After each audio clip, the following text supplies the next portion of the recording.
Here's something nobody tells you when you start your first job on a US voice process. The words you say are almost never the problem. It's not your vocabulary, it's not your grammar, it's not even your English. Most agents who get pulled aside by a quality coach, who get low customer satisfaction scores, who get passed over for accounts everyone wants, they know English just fine. Some of them know it better than the customers they're talking to. So what's actually happening? In study after study on call center performance, the single biggest predictor of whether a customer rates a call positively isn't what the agent said. It's whether the customer understood it the first time without asking, sorry, can you repeat that? 3 times in 2 minutes. That's it. That's the whole game. And that one detail comprehension on the first pass is almost entirely about sound, not words, sound.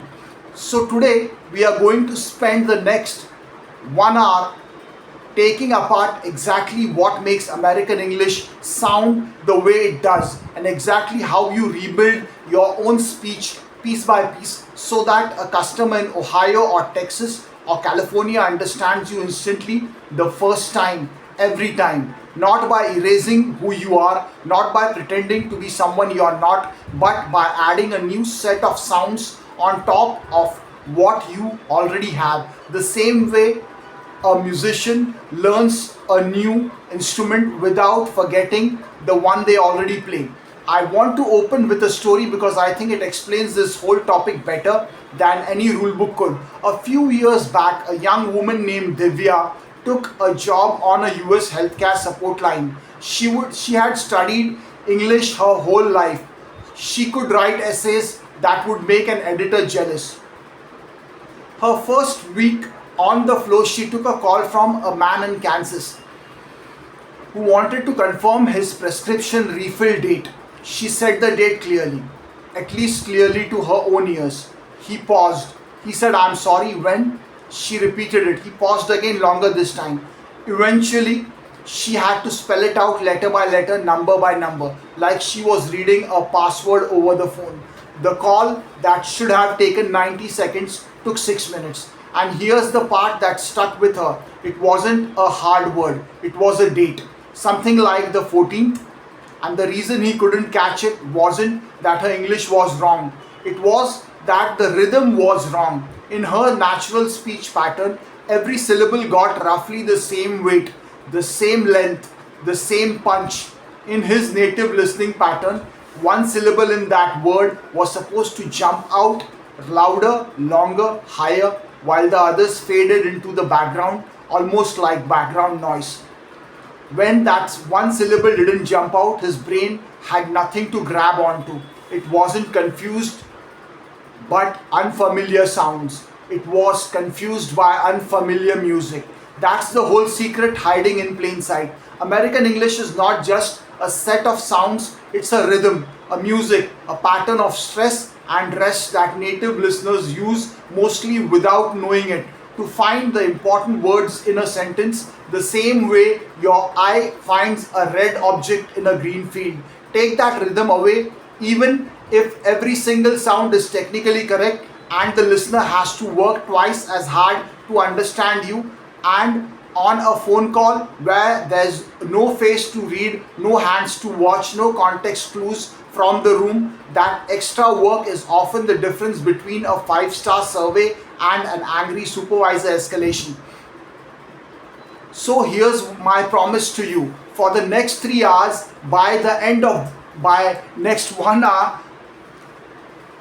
by the end of this, you're going to understand exactly which sounds trip up American listeners the most, exactly why certain accents get flagged even when the grammar is flawless, and exactly how to retrain your mouth, your ear, and your rhythm using drills that professional accent coaches actually use, not vague tips you have already heard 100 times, like watch American movies or just practice more. We are going much deeper than that. We are going to build this the way a physical trainer builds a training plan, muscle group by muscle group, until new pattern is automatic and you don't have to think about it anymore. Even when you are stressed, even when the customer is angry, even when you are on R7 of your shift.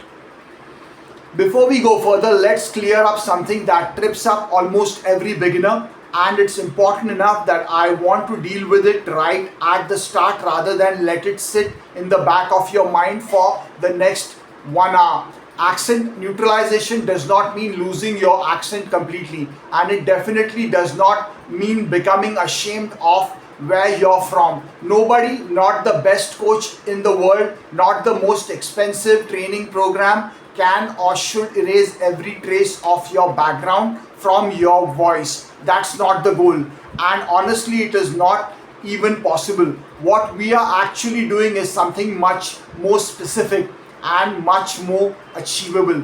We are targeting the handful of sound patterns that create genuine comprehension breakdowns for American listeners, and we are leaving everything else exactly as it is. Think of it like adjusting the tuning on a guitar string that's slightly flat. You are not replacing the guitar, you are not changing the song, you are just bringing one string back into tune so the whole instrument sounds right together. Why does this distinction matter so much? Because if you walk into this thinking your entire way of speaking is broken, you're going to approach every practice session with anxiety and self-criticism. And anxiety is the number one thing that makes speech worse, not better. Under stress, people speak faster, breathe shallower, and revert hardest to their oldest habits. That's just how the nervous system works. So the mindset shift I need you to make right now before we touch a single sound is this: you are not fixing something broken, you are adding a skill. The same way a native Spanish speaker can learn to read music without forgetting Spanish, you are learning a second sound system that sits alongside your first one, and you switch it on specifically for the phone, specifically for this professional context, the same way you might switch into more formal language for a job interview and switch back to casual language with your friends afterward. It's code switching, not identity replacement. Now let's talk about why people fail at this. Because understanding the failure pattern is going to save you months of wasted effort. The single biggest reason accent training doesn't work for most people is that they practice in the wrong order. They jump straight to trying to sound American in full sentences, mimicking a YouTube video or a TV show without ever isolating the individual sounds that are actually causing the breakdown. It's like trying to learn a song on piano by playing the whole piece at full speed from day one, hitting wrong notes constantly, never slowing down to learn where your fingers actually go. You end up reinforcing bad habits through repetition instead of replacing them. Repetition doesn't create improvement. Correct repetition creates improvement, and that's the difference between someone who's been practicing their accent for 2 years with no real change and someone who nails it in 8 to 12 weeks of focused, correctly sequenced practice. Here's the second reason people fail, and this one surprises almost everyone the first time they hear it. Most people think accent work is about the mouth. It's actually about the ear first. You cannot produce a sound accurately that you cannot hear accurately. If your ear has spent 20, 25, 30 years tuned to a certain set of vowel distinctions, certain consonant contrasts, certain stress patterns, then when a slightly different version of those sounds come at you in American English, your brain often files it under the closest sound it already knows, even when it's actually a different sound entirely. This is called categorical perception, and it's one of the most well documented findings in speech science. Adult learners of a new sound system frequently cannot even hear the difference between two sounds that are completely obvious to a native listener until they have done specific listening training to recalibrate that filter. So before we ever open our mouths today, we are going to train the ear. Every single sound module in this program starts with listening discrimination before it moves to production. That order is not optional, it's the entire foundation. Let's talk about what you are actually going to get out of the next hour, because I want you to know exactly what transformation is waiting for you at the other end of this. By the time we finish, you're going to have rebuilt your relationship with 5 major categories of American English sound. First, the vowel system, especially the vowels that don't exist or exist differently in most other languages, the short vowels that American English distinguishes so sharply. Second, word stress, learning to find and hit that one loud syllable in every multisyllable word the way native speaker automatically does. Third, sentence rhythm and intonation, the rise and fall pattern that signals questions, statements, lists and emotion. Fourth, the specific consonant sounds that cause the most breakdowns on customer service calls. Things like the th sound, the r and the l distinction, and the word final consonants that get dropped in some speech patterns but absolutely must survive in American English because they often carry the entire meaning of a word. The fifth, and this one almost nobody teaches, connected speech. The way words blur into each other in natural, fast American speech. Because if you only ever practice words in isolation, you will sound robotic and stilted, and customers pick on that immediately, even if every word, every sound is textbook perfect. I also want to be honest with you about something more most training programs won't tell you, and it's this: perfection is not the goal and it's not even desirable. Customers on a support line are not grading you on whether you sound like you grew up in Ohio. They are grading you on whether the call felt easy, whether they understood you the first time, whether the conversation had a natural back and forth flow instead of constant repetition and clarification, a slight accent with excellent clarity, excellent rhythm and excellent pacing will outperform a flatter, more neutral sounding accent that's mumbled, rushed or monotone every single time. So everything we built today is in service of one target: instant comprehension and natural conversational flow, not the disappearance of your identity. Let's get into our first real building block, because I promised you we would go deeper than the vague advice you have already heard, and I meant it. The very first thing every accent coach checks before vowels, before consonants, before anything else is breath and pace. Here's why this comes first. American English, especially in a professional phone context, runs on a specific pacing pattern: moderate speed, clear pauses between thought groups, and a steady breath supply that lets the voice stay full and supported instead of trailing off at the end of sentences. A huge number of comprehension breakdowns on calls have nothing to do with any individual sound at all. They happen because the agent is speaking in one long unbroken stream, running out of breath mid-sentence, and the voice drops in volume and clarity right at the exact moment it's carrying the most important information, often the account number, the date, or the resolution the customer's been waiting to hear. Think about the difference between reading a sentence all in one breath versus breaking it into natural chunks. Say this sentence to yourself silently for a second.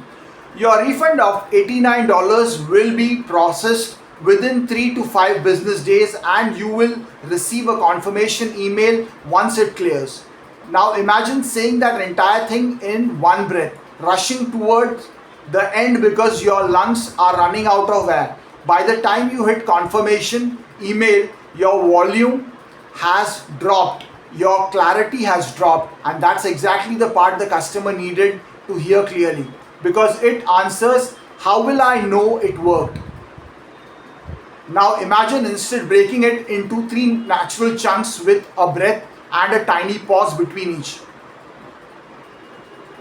Your refund of $89 will be processed within 3 to 5 business days, and you will receive a confirmation email once it clears. Same words, same accent, same vocabulary, but the second version is dramatically easier to follow because you have given the listener's brain small digestible pieces instead of one long wall of sound, and you have kept full vocal energy on every single piece, including the last one. This is called chunking, and it's one of the highest leverage skills in this entire program because it improves your clarity instantly on day one before you have even touched a single vowel sound. Professional speakers, newscasters, and yes, professional accent coaches all use chunking constantly, usually without even thinking about it anymore because it's become automatic. For you, right now, it needs to be conscious practice. The rule of thumb is simple: break your sentences at natural grammatical points after introductory phrases, before and after items in a list, before conjunctions like and, but, and because, when they are joining two full ideas, and always before the final piece of new information in a sentence because that's usually the part the customer cares about most. Here's a practical exercise you can start doing today, right now, even before we get to any of the specific sound work later in this episode. Take any script you use at work or even just a paragraph from a news article and go through it with a pencil, marking a small forward slash everywhere you would naturally pause if you were explaining this to a friend face to face, not reading it like a robot but actually explaining it. Then read it out loud, taking a genuine breath at each slash mark, and notice how much more control you have over your volume and clarity at the end of each chunk.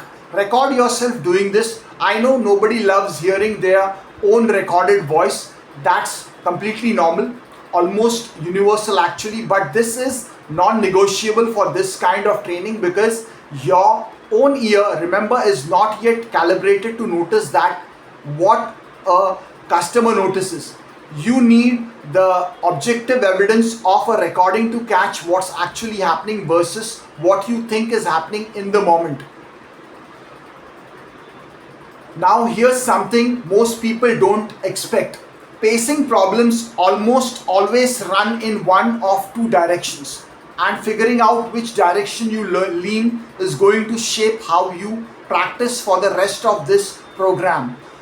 Some speakers rush, cramming too many words into too little breath, usually driven by nerves, by a habit of speaking quickly in their native language, or by an unconscious worry that pausing will make them sound unsure or unprofessional. Other speakers do the opposite. They speak so carefully and deliberately, overthinking each word that the rhythm becomes unnaturally slow and choppy, which paradoxically also hurts comprehension because natural speech has a certain forward momentum that helps a listener's brain predict what's coming next. Too slow and disconnected, and that predictive flow breaks down too. The goal isn't fast or slow, it's natural momentum with clear breath breaks at the right grammatical points, and you will find out which direction you lean the very first time you record yourself and listen back,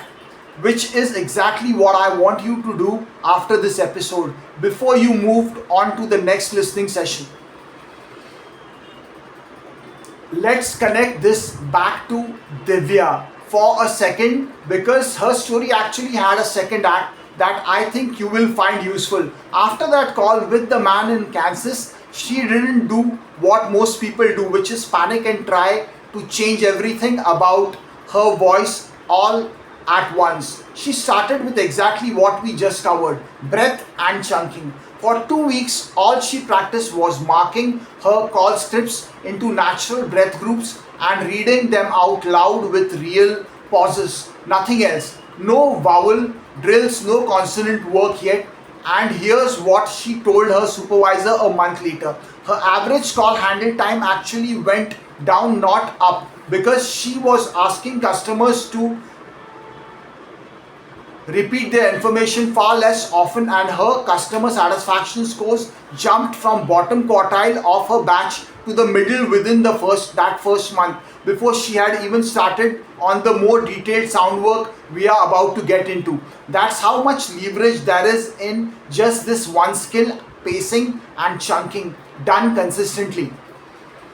So here's where we are headed for the rest of our 1 hour together. We are going to build this foundation of breath and pacing by moving into the ear training I mentioned earlier, teaching you to actually hear the specific sound contrasts that matter most for American comprehension. From there we move into the vowel system, then word stress, then sentence level rhythm and intonation, then the specific consonant sounds that cause the most breakdowns, then connected speech, and finally we bring it all together with call specific application, handling difficult moments like giving numbers, spelling names, and staying clear even when a customer is frustrated or speaking over you. Every single piece builds on the piece before it. Even if part of this feels slow or basic right now, stick with the order, because that order is exactly what separates people who see real change in 8 weeks from people who feel like they have been practicing for 2 years without much to show for it. One last thing before we move into the ear training. I want you to think of a moment just for a second when you were on the listening end of a conversation with someone who was hard to understand in any language. Doesn't have to be English. Maybe it was a bad phone connection, maybe it was someone mumbling, maybe it was someone speaking a dialect that was unfamiliar to you. Remember how much effort that took, how tired you got after just a few minutes of straining to catch every word. That's the experience you are trying to remove for your customers, not by becoming a different person, but by making yourself effortless to listen to. That's the entire goal of everything we are about to build together. Effortless to listen to. Let's get into it. Let's talk about the ear, because everything we do from this point forward depends on it, and I want you to really sit with this idea before we move on, because it's going to change how you practice for the rest of your life, not just for this program. Imagine you grew up somewhere that only ever gets 2 seasons, hot and rainy. Now imagine someone tries to teach you the difference between a light frost, a hard freeze, and a wet snow. At first, all three just feel like cold. Your body hasn't built the sensitivity to tell them apart. Not because you are incapable, but because you have never needed to. Give it a winter or two of actually living in it, and suddenly you can feel the difference within seconds of stepping outside. That's exactly what's happening with your ear and American English vowels.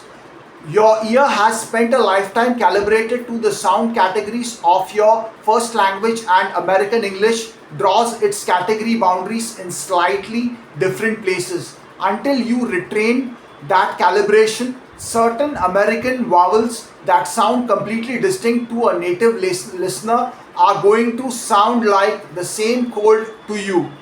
Here's a real example that trips up an enormous number of listeners, no matter what their first language is. Say the words bit and beat out loud right now, quietly wherever you are. To a Native American ear, these two completely different vowel sounds, not even close to each other, are different as the word cat is from the word cut.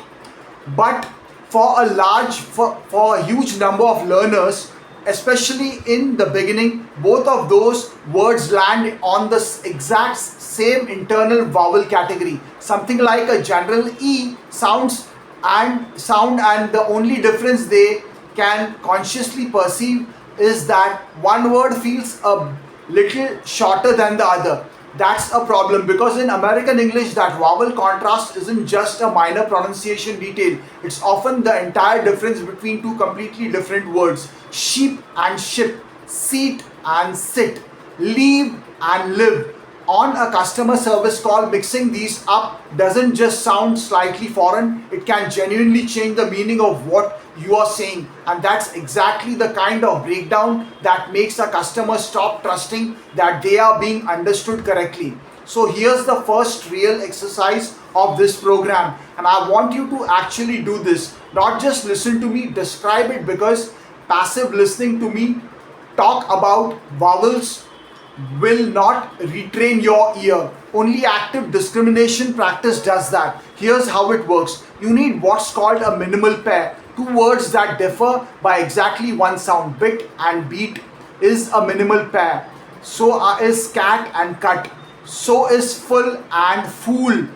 What you do is you find a recording, or you get a friend, or honestly even just alternate saying them yourself while recording on your phone, and you present the two words in a random unpredictable order over and over, and you try to identify without seeing the word written down which one you just heard. In the beginning, for a lot of learners, this feels almost impossible, close to a coin flip, 50-50 guessing. That's completely normal, and it's actually really useful information because it tells you exactly where your ear's blind spot is. The goal over the coming weeks is to take that accuracy from guessing level up toward 95% purely through repeated exposure and feedback. And here's the beautiful part. Research on adult second language listening consistently shows that this kind of targeted feedback based listening training transfers directly into production. When your ear gets sharper at hearing the distinction, your mouth almost automatically starts producing the distinction more accurately too, often before you have done a single hour of dedicated pronunciation drilling. The ear leads, the mouth follows. Now let's get specific about the American vowel system itself, because I promised you real substance, not vague encouragement. American English has somewhere between 11 and 15 distinct vowel sounds, depending on which dialect and which linguist you ask. And that's a huge number compared to many of the world's languages, some of which get with as few as 5 vowel sounds total. That gap is exactly why vowels are usually the single hardest part of accent work for most learners. Harder than any consonant, harder than word stress, harder than rhythm. You're not just learning new sounds, you're learning to carve up a sound space that your ear has never had a reason to carve up that finely before.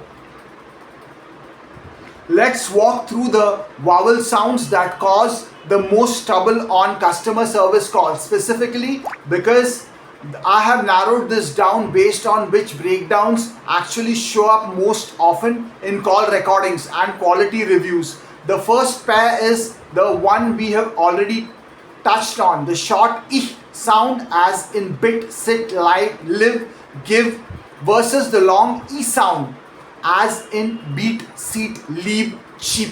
The short "ih" sound is more relaxed, the tongue sits lower and more toward the center of the mouth, and it's genuinely a shorter sound in duration. The long "e" sound has the tongue pushed higher and further forward, tighter, and the sound stretches out longer.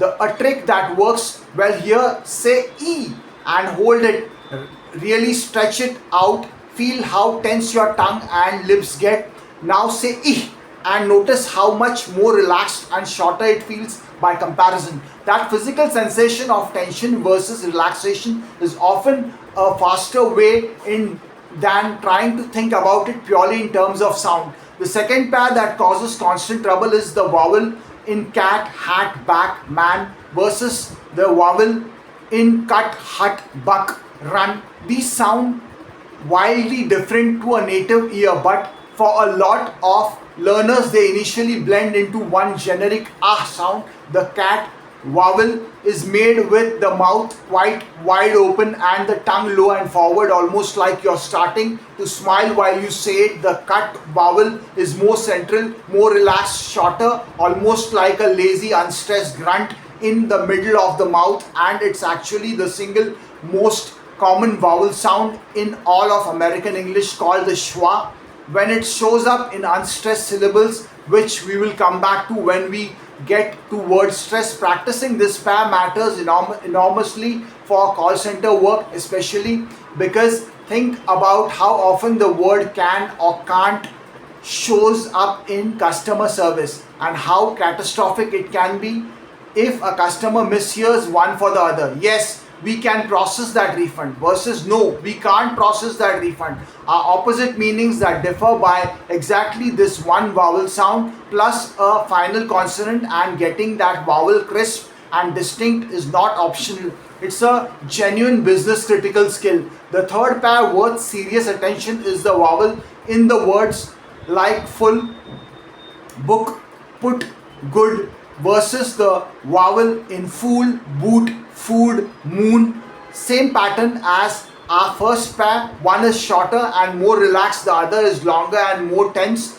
with the lips pushed further forward and rounder. This one matters less often in customer service specifically, but it's worth building the awareness now because it reinforces the broader pattern you're learning to listen for across the entire vowel system. American English constantly uses this tense versus relaxed, long versus short contrast to separate words that would otherwise be identical, and once your ear locks onto that pattern in general, picking up new vowel contrasts get faster and faster, almost like building a muscle that gets stronger with every new exercise you throw at it.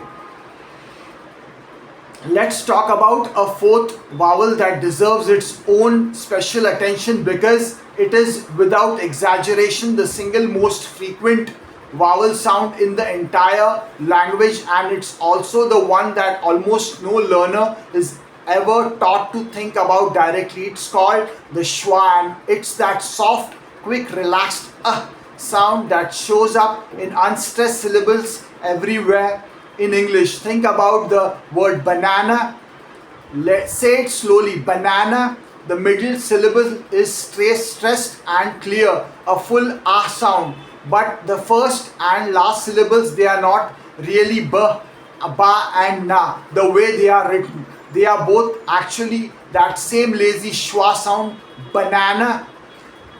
Or think about the word photograph versus photography. In photograph, that middle O is a full clear vowel. In photography, the stress shifts and that same letter O collapses down into a schwa, a quick, almost swallowed This is one of the most important and most overlooked truths about American English. Pronunciation. Unstressed vowels don't just get quieter, they actually change their sound entirely, collapsing toward their neutral schwa. Learners who pronounce every vowel in a word with full clear value, giving equal weight to every syllable, end up sounding stiff, overly formal, and strangely robotic to American ears, even when every individual sound is technically correct. That flattening and shrinking of unstressed vowels is a core part of what creates natural American rhythm, and we are going to build directly on this when we get into word stress in a little while, because they are really the same phenomenon looked at from two different angles. Now here's how I want you to actually practice all of this once this episode ends, because listening to me explain vowel theory for 3 hours for 1 hour would defeat the entire purpose of what we are building here. Pick one minimal pair at a time. Start with bit versus beat, since that's usually the highest impact one for call center comprehension. Spend 2 or 3 days doing nothing but listening. Discrimination, that random order guessing game I described earlier, ideally 10 to 15 minutes a day, which is genuinely enough.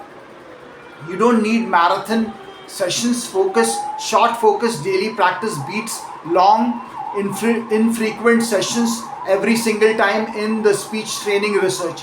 Once you are consistently getting these right, around 90% or better, move into production. Record yourself saying 20 pairs of words alternating between the two vowels. Then play it back and see if you can tell which one you said just from listening, pretending you don't already know. If you can't tell them apart in your own recording, that's a clear signal you need more ear training before your mouth will catch up. And that's fine. That's exactly what this process looks like for almost everyone. There's no shortcut around it.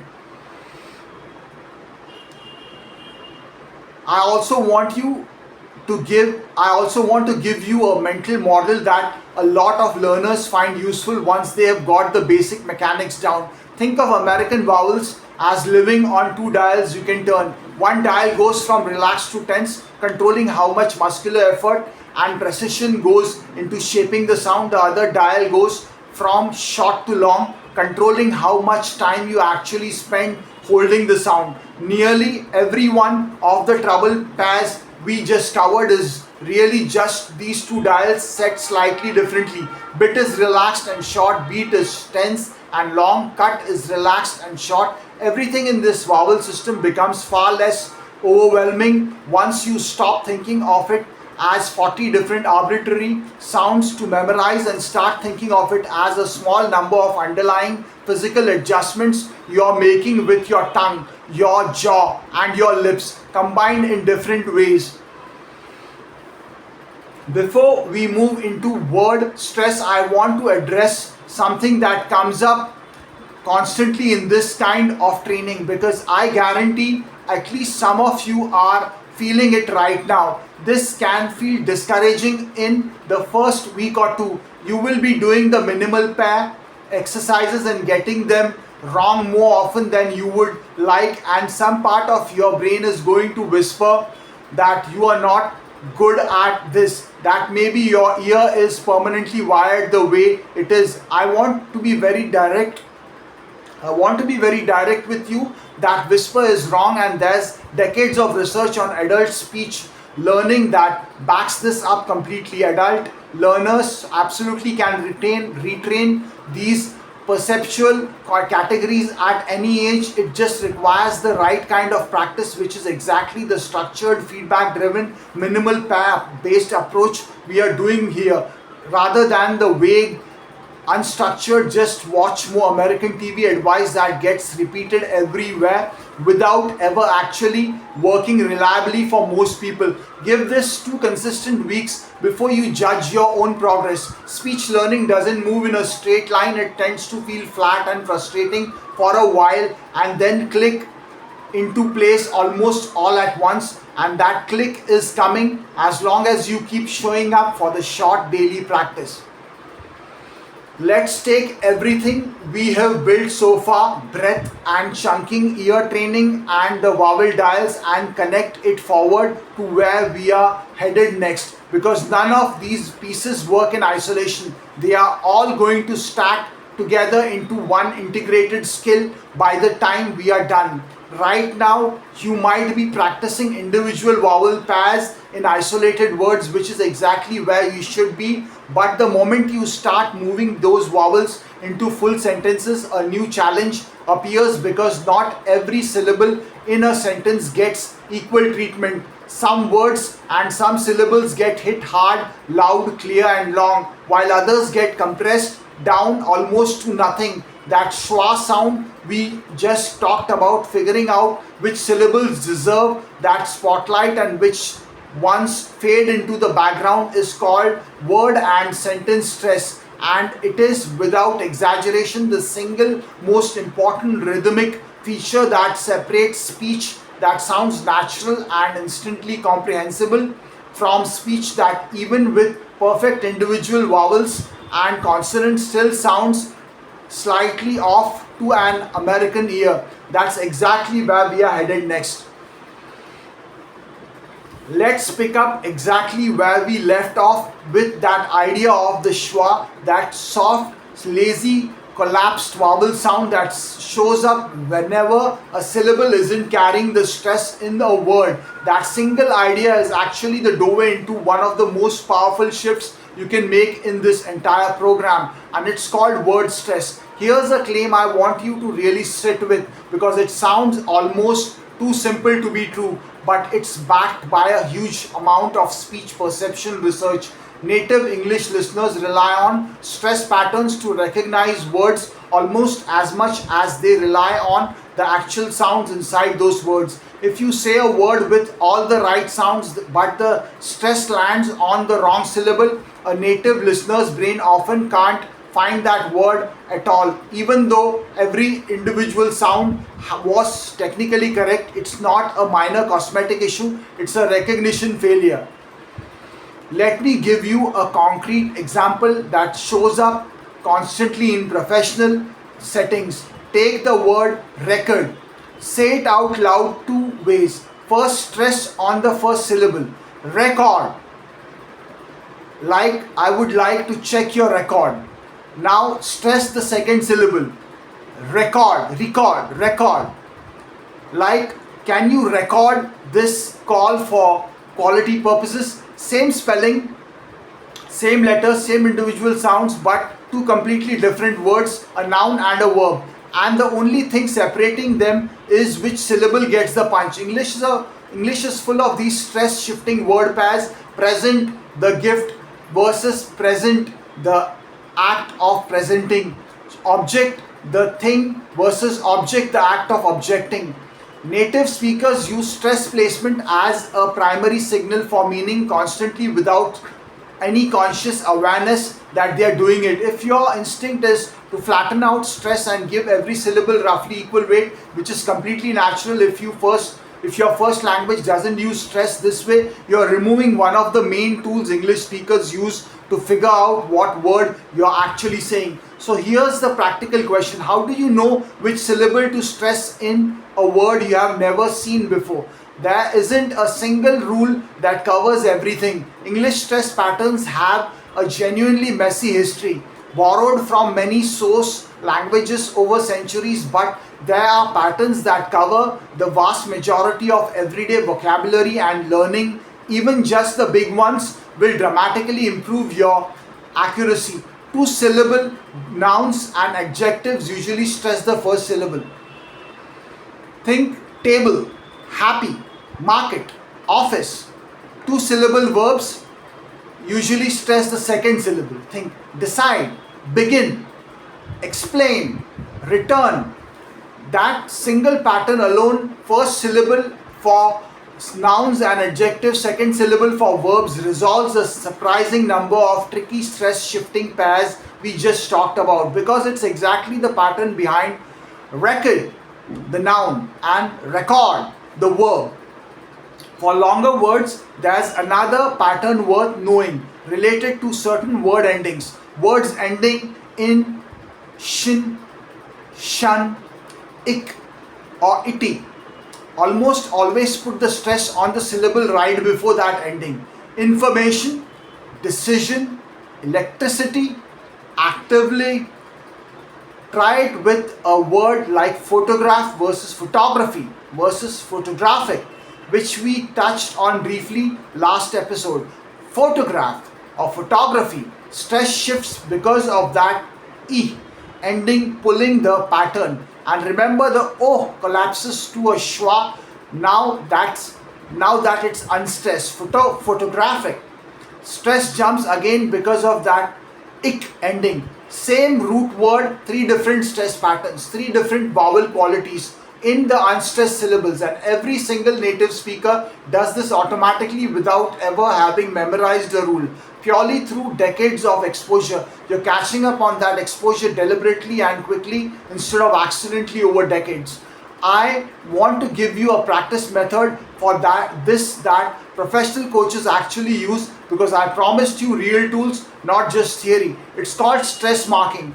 Take any script you regularly read at work, or honestly any paragraph of English text at all, and before you read it out loud, go through word by word and physically mark with a pencil a small dot or accent mark over the syllable that should carry the stress in every word or two or more syllables. Then read the passage out loud, deliberately punching, elongating, and raising your pitch slightly on every marked syllable, which while letting the unmarked syllables shrink down, go quieter, and if appropriate, collapse toward that schwa sound. This feels exaggerated and almost theatrical the first several times you do it, and that's actually the point, because most learners have spent years flattening their stress patterns out of habit, and you need to genuinely overcorrect in practice before your natural, most subtle version settles into place. Nobody ever sounds so too stressed and too rhythmic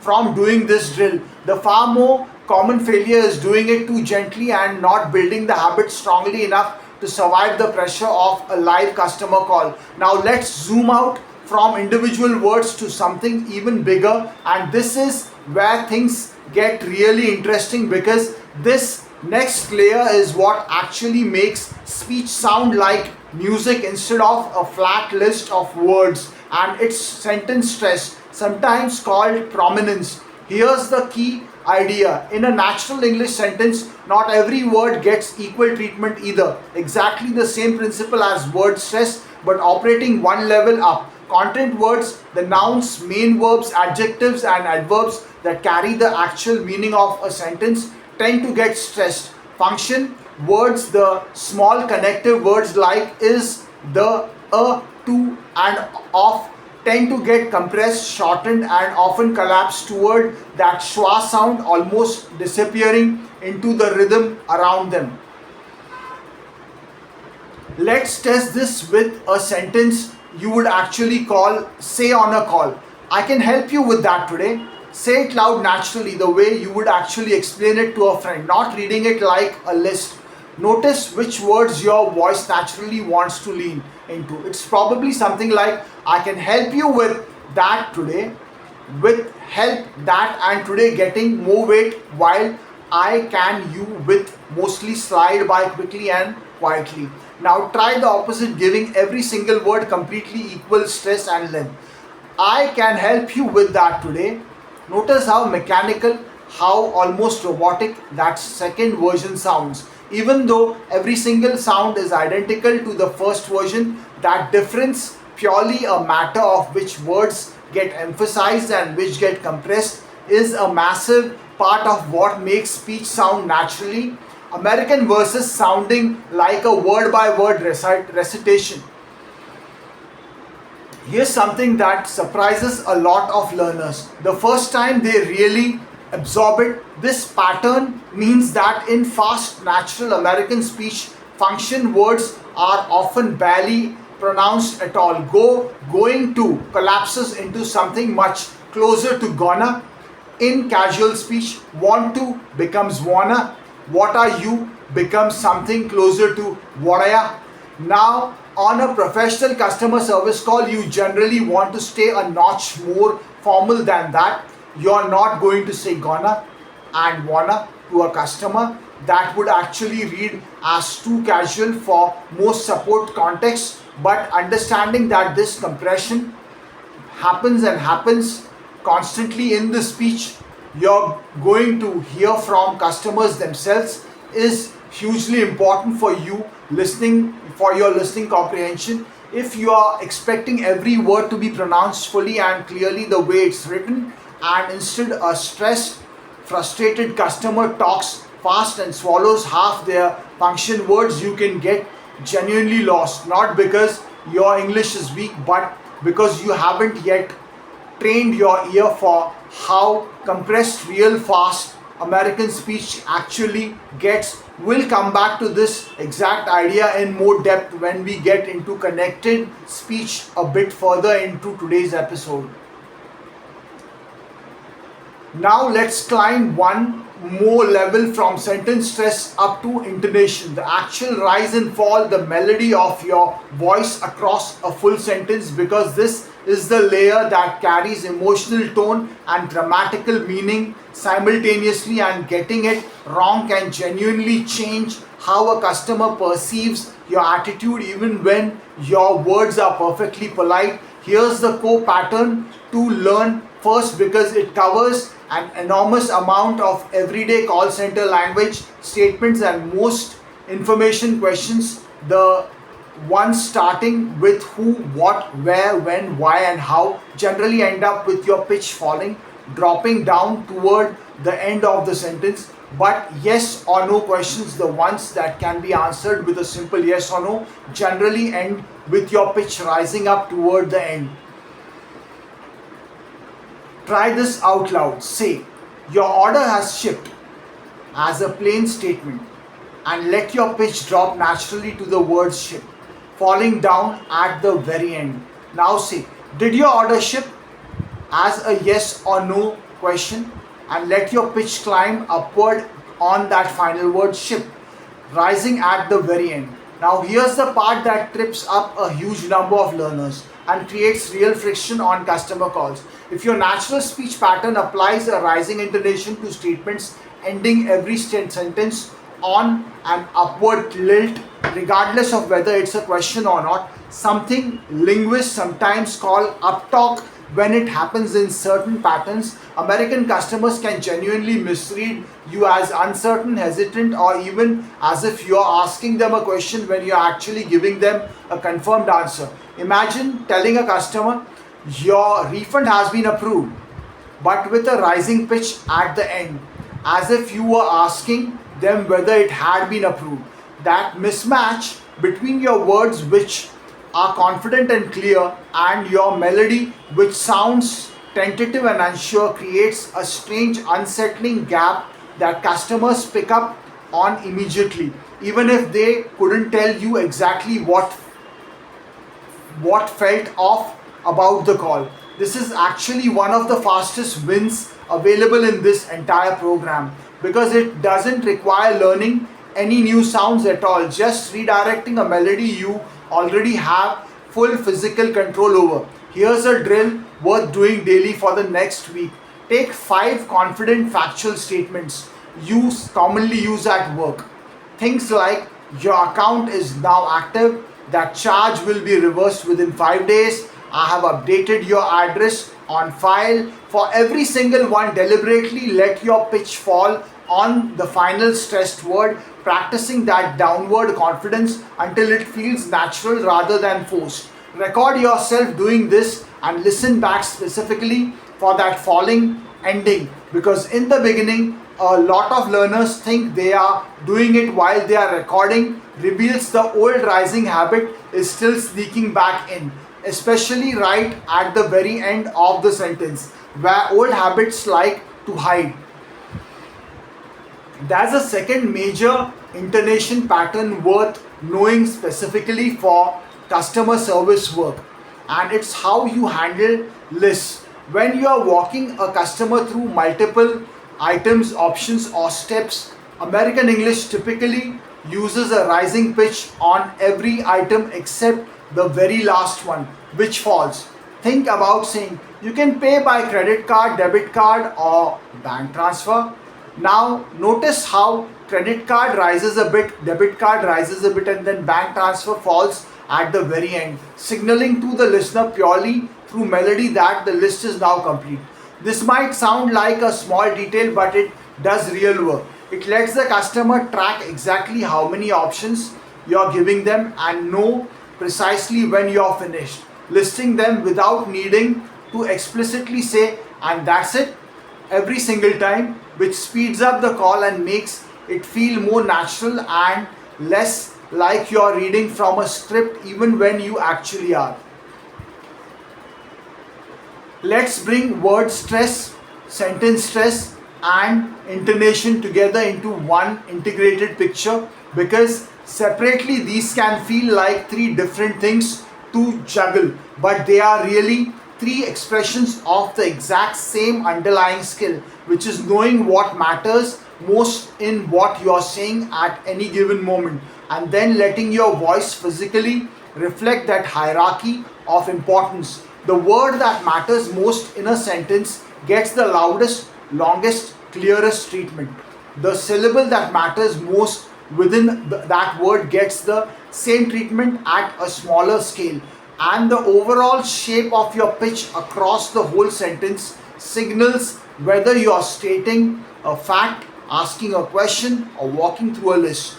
Once this becomes automatic, and it does become automatic with consistent practice, you stop having to think about individual sounds at all, because the rhythm and melody are doing most of the heavy lifting for comprehension, which frees up your attention for what actually matters on a live call, listening carefully to a customer and solving their problem.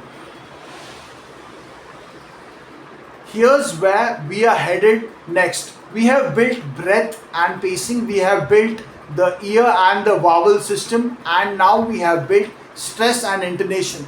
The next major piece is consonants, specifically the small handful of consonant sounds that cause the most comprehension breakdowns on customer service calls. Sounds like the th in think and the and this, the distinction between R and L, and the word final consonants that absolutely have to survive clearly in American English because they frequently carry the entire grammatical meaning of a sentence. Things like the difference between present and past tense, or singular and plural.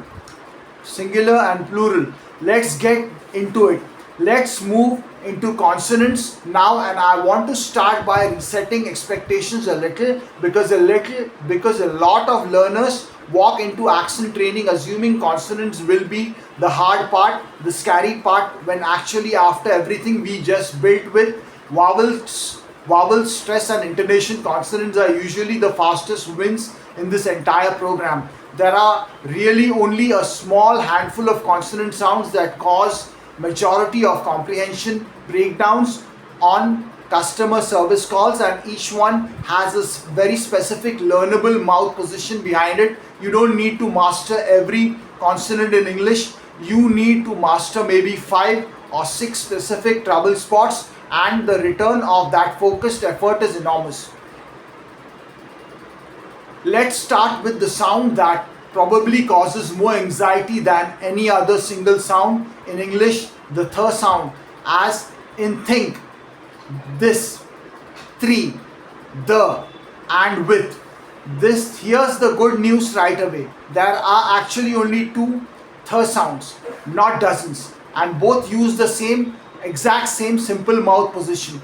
You put the tip of your tongue lightly between top and bottom of your teeth, and just barely touching behind your top front teeth if between the teeth feels too exaggerated, and you let air flow across it.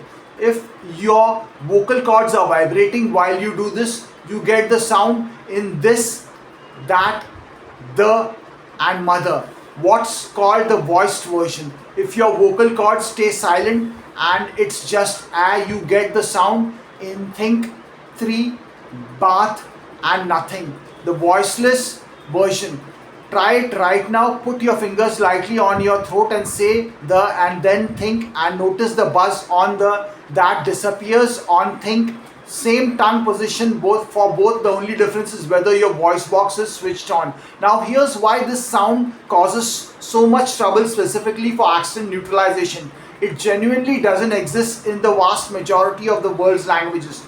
Most learners substitute the closest sound their native language does have, usually a t or a t or a d sound. So think becomes tink, or this becomes this, or sometimes an s or z sound. So think becomes sink, and this becomes this. And here's the problem on live call. Think and sink are 2 completely different words with completely different meanings. I think you are right versus I think you are right creates real genuine confusion, not just an accent, an actual word substitution error for the listener's point of view. So this is absolutely worth the dedicated practice time, because the sound itself is mechanically simple, tongue between the teeth, air flowing. Once you build the muscle memory for it, it stops being a source of anxiety almost entirely. Here's your practice drill for th. Start in isolation, say th, th, th, th, slowly feeling your tongue touch tip tip touch and release between your teeth each time, exaggerating the tongue placement so it's naturally uncomfortable, because again, overcorrection in practice is what builds a habit strong enough to survive under pressure. Then move to the word pairs that contrast the against the sound you are most likely substituting. If you tend to substitute t or d, practice minimal pairs like thin versus tin, though versus do, thank versus tank. Say each pair 5 times, alternating, checking in the mirror or on video what your tongue is actually visible between your teeth on the th version and pulled back for the other consonant. Once that feels stable, move into full sentences loaded with th words. Things like I think this is the third time we have discussed this, and read it slowly at first, then at natural conversational speed. Keep that tongue placement crisp even as your overall pace increases. Let's move to the second major trouble sound, and this one is famous for being difficult. The distinction between r and l, as in right versus light, correct versus collect, arrive versus alive. This particular contrast is especially challenging for speakers of languages that use a single sound somewhere in between English R and L, which means the ear genuinely has to be trained first, exactly like we discussed with vowels, before the mouth will reliably follow. So if this is a sound that's difficult for you, don't skip the listening discrimination step. Do that minimal pair guessing game we covered earlier, specifically with R and L word pairs before you spend heavy time on production drilling. Once your ear is catching the difference reliably, here's the mechanical distinction that unlocks production for most learners. For L, the tip of your tongue touches firmly right behind the top of your front teeth on the little ridge, while the sides of your tongue stay low, letting air flow around both sides. Say la la la and feel that tongue tip contact. For American R, this is the part that surprises people. Your tongue tip does not touch anywhere at all. It curls back and up, floating in the middle of your tongue, with the middle of your mouth, without touching the roof, the teeth and anywhere else, while the back of your tongue pulls slightly backward and the lips often round a little. Say ra ra ra and note that floating non-contact sensation, completely different physical gesture from la. The core distinction or to internalize is the contact versus no contact. L touches, R floats. That single physical rule resolves a huge percentage of confusion once it clicks. Practice this the same way we practice th isolation first, la versus ra, alternating slowly, exaggerating the tongue tip contact for l and the floating non-contact curl for r. Then minimal pairs, light versus right, collect versus correct, belly versus berry, fly versus fry. Then full sentences, ideally ones you would actually use at work, like I'll correct that right away and collect the correct information. Notice how many R and L sounds are packed into a completely realistic everyday customer service sentence like that one, which is exactly why this pair is worth the investment. It shows up constantly, not in rare or unusual vocabulary. Now let's talk about the third major consonant issue, and this one is less about a single specific sound and more about a pattern, and it might be the single highest impact consonant issue for call center comprehension. Specifically, it's word final consonants, meaning the very last consonant sound at the end of the word of a word, and whether it survives clearly or gets dropped, softened or swallowed. In a considerable number of language backgrounds, syllables naturally end in vowels, or the final consonant of a word is pronounced much more lightly than English requires, and that habit, when carried into English, causes a very specific and very costly kind of comprehension breakdown, because English uses word final consonants to carry enormous amounts of grammatical information. Think about what a single final S sound does in English. It can mark plural, one card versus two cards. It can mark possession, the customer versus the customer's account. It can mark present tense with a third person subject, I call versus she calls. Three completely different grammatical jobs, all riding on one small final consonant sound that's incredibly easy to drop if it's not part of your native speech habit. Now think about what a final T or D sound does. It very often marks past tense, I called you back versus I called you back. If that final sound gets swallowed, a customer can genuinely believe you are describing something you are about to do when you actually already did it, or the reverse, which on an account status call, a billing call, or an order call is not a small misunderstanding. It can directly affect what the customer believes has or hasn't stopped, hasn't happened to their money, their order, or their account. So here's how we fix this, and it starts with a mindset shift specific to this issue. Word final consonants in English need to be treated as fully as important as the first sound in a word, not as an optional flourish tacked into the end.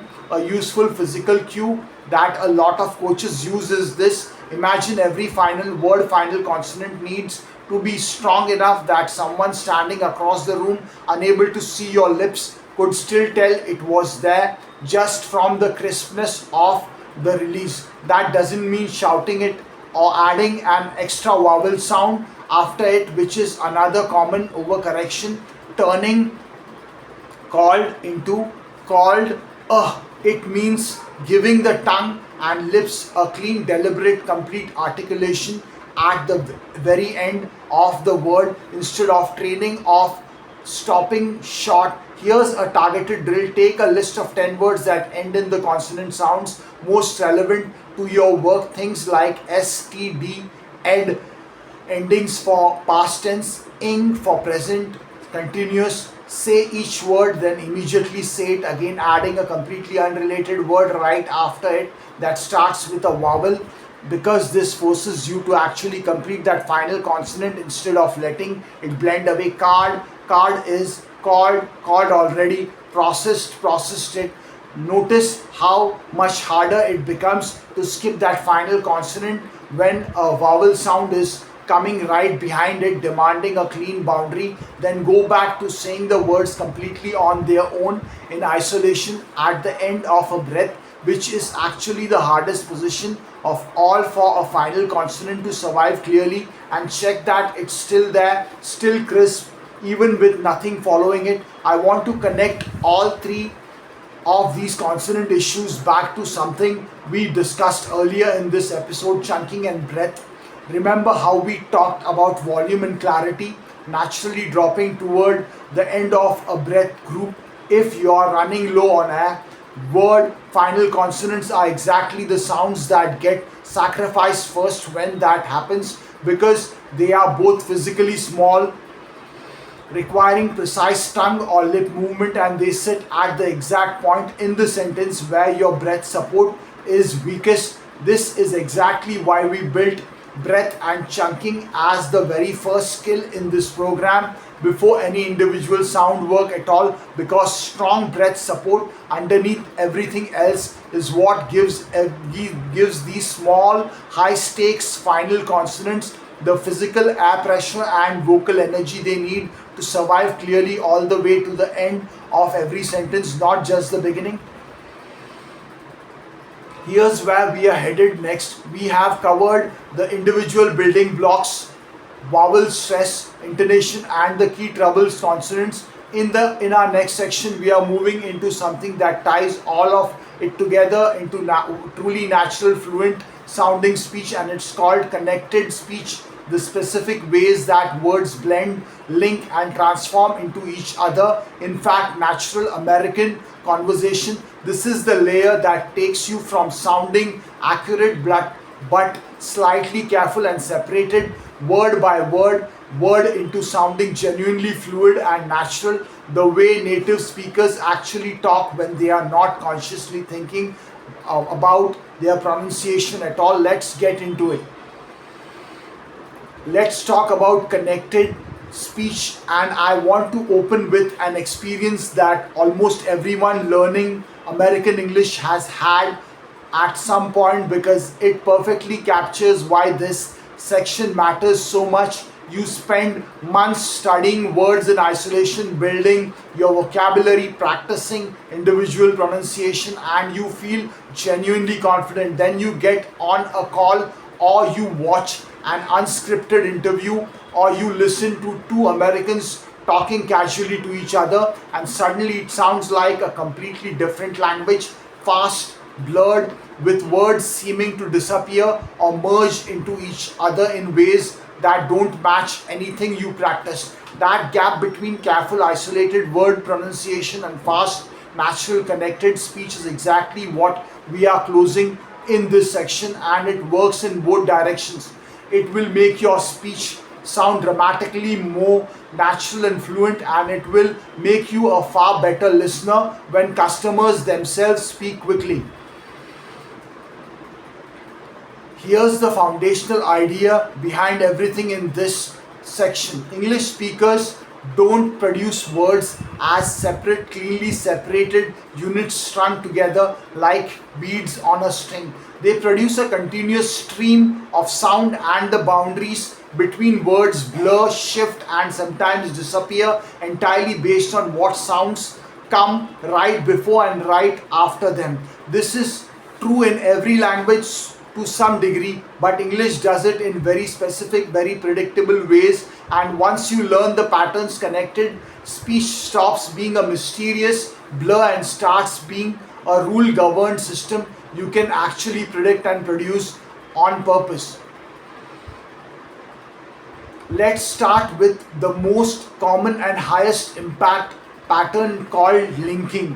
When a word ends in a consonant sound and the next word begins with a vowel sound, American speakers almost always pull the final consonant forward and attach it to the beginning of the next word. So the two words blend together as if they were one. Take the phrase turn it off. Said carefully, word by word, it's turn it off. But in natural connected speech, it becomes something too much closer to turn it off, with the N from turn sliding into onto it and the T from it sliding into off.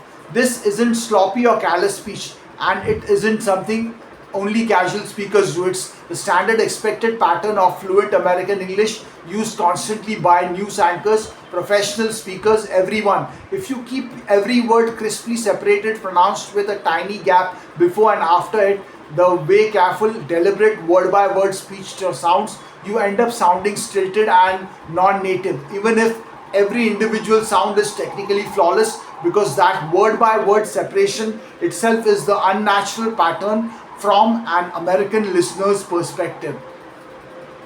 Let's practice this with phrases you would genuinely use on a call. Check it out. Check it out. Links into check it out.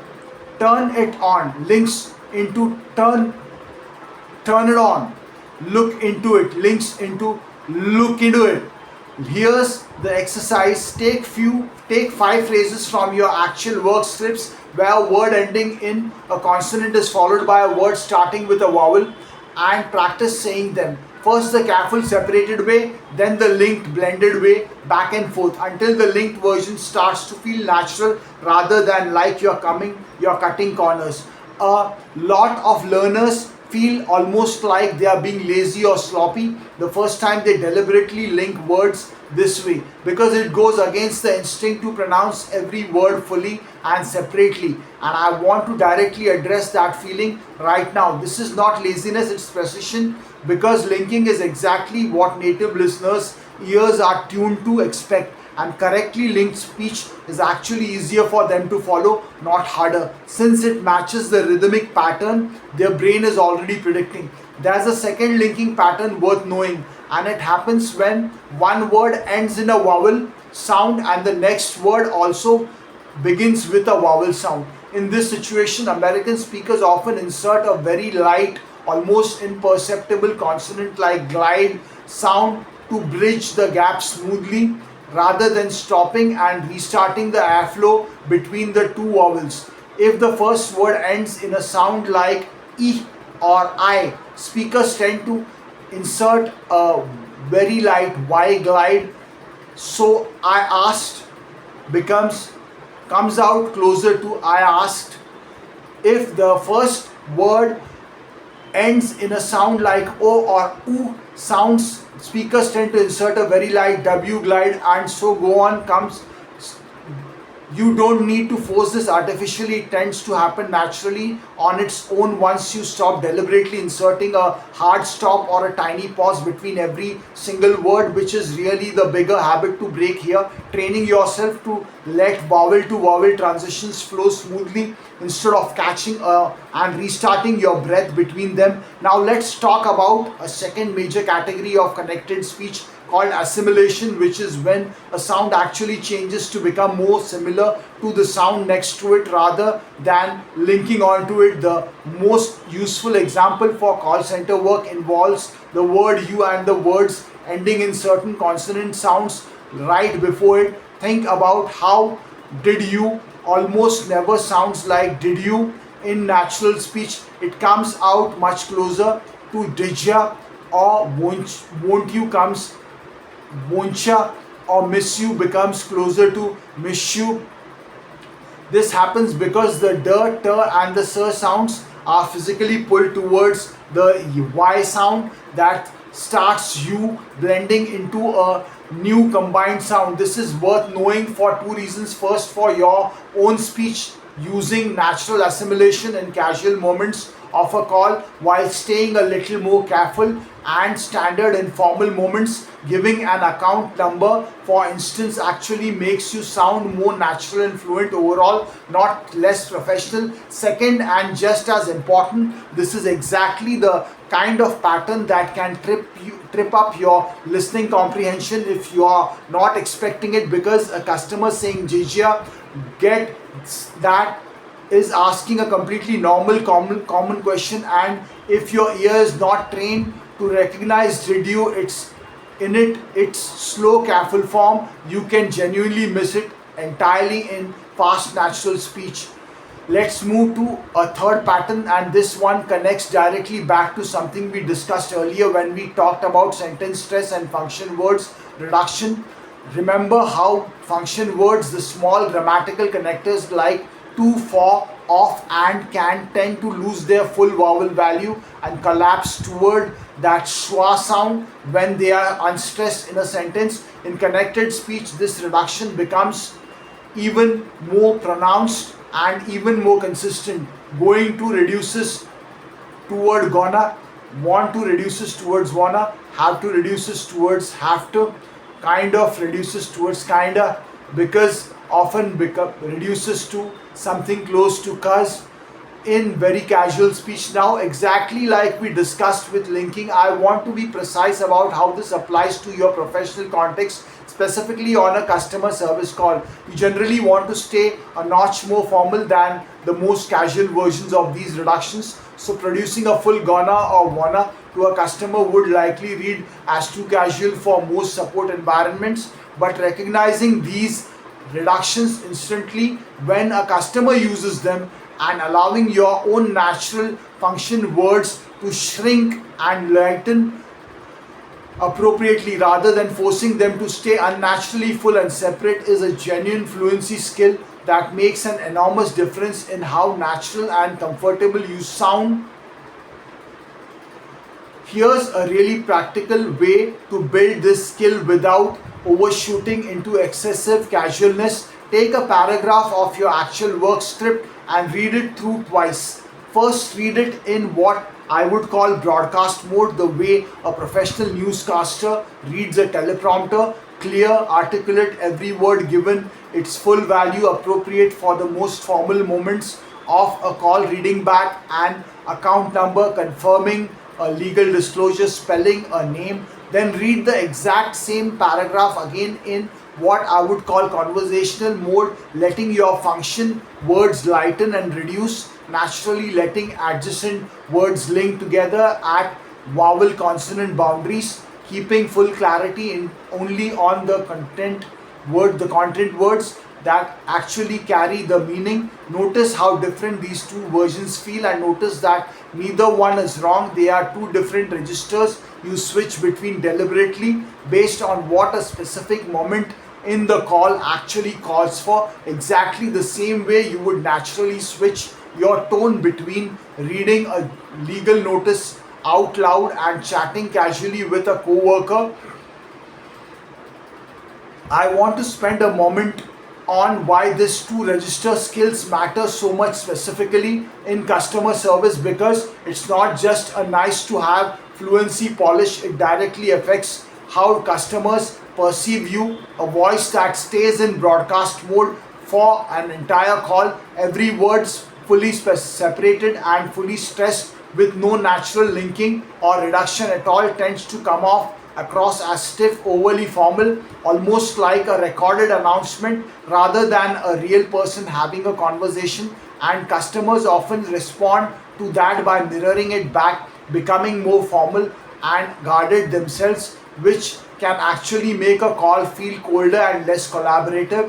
On the other hand, a voice that uses natural connected speech during the conversational parts of a call, the small talk, the empathetic acknowledgement, the general explanation, while shifting into that clearer, more separated broadcast mode specifically for high stakes information, numbers, dates, spellings, confirmations, gives the customer exactly that what they need at exactly the moment they need it.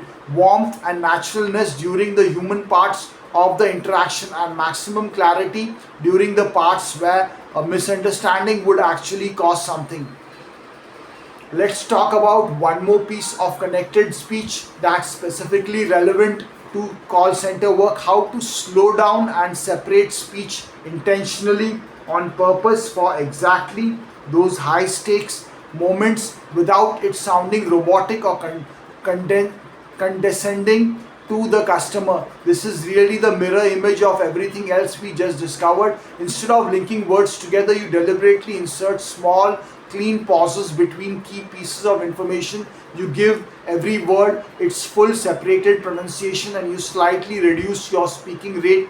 But here's the key detail that separates a skilled agent from an awkward one doing this: you do it selectively only for the specific information that genuinely needs it: an account number, a confirmation code, a date, the spelling of an uncommon name, rather than applying it to the entire call indiscriminately.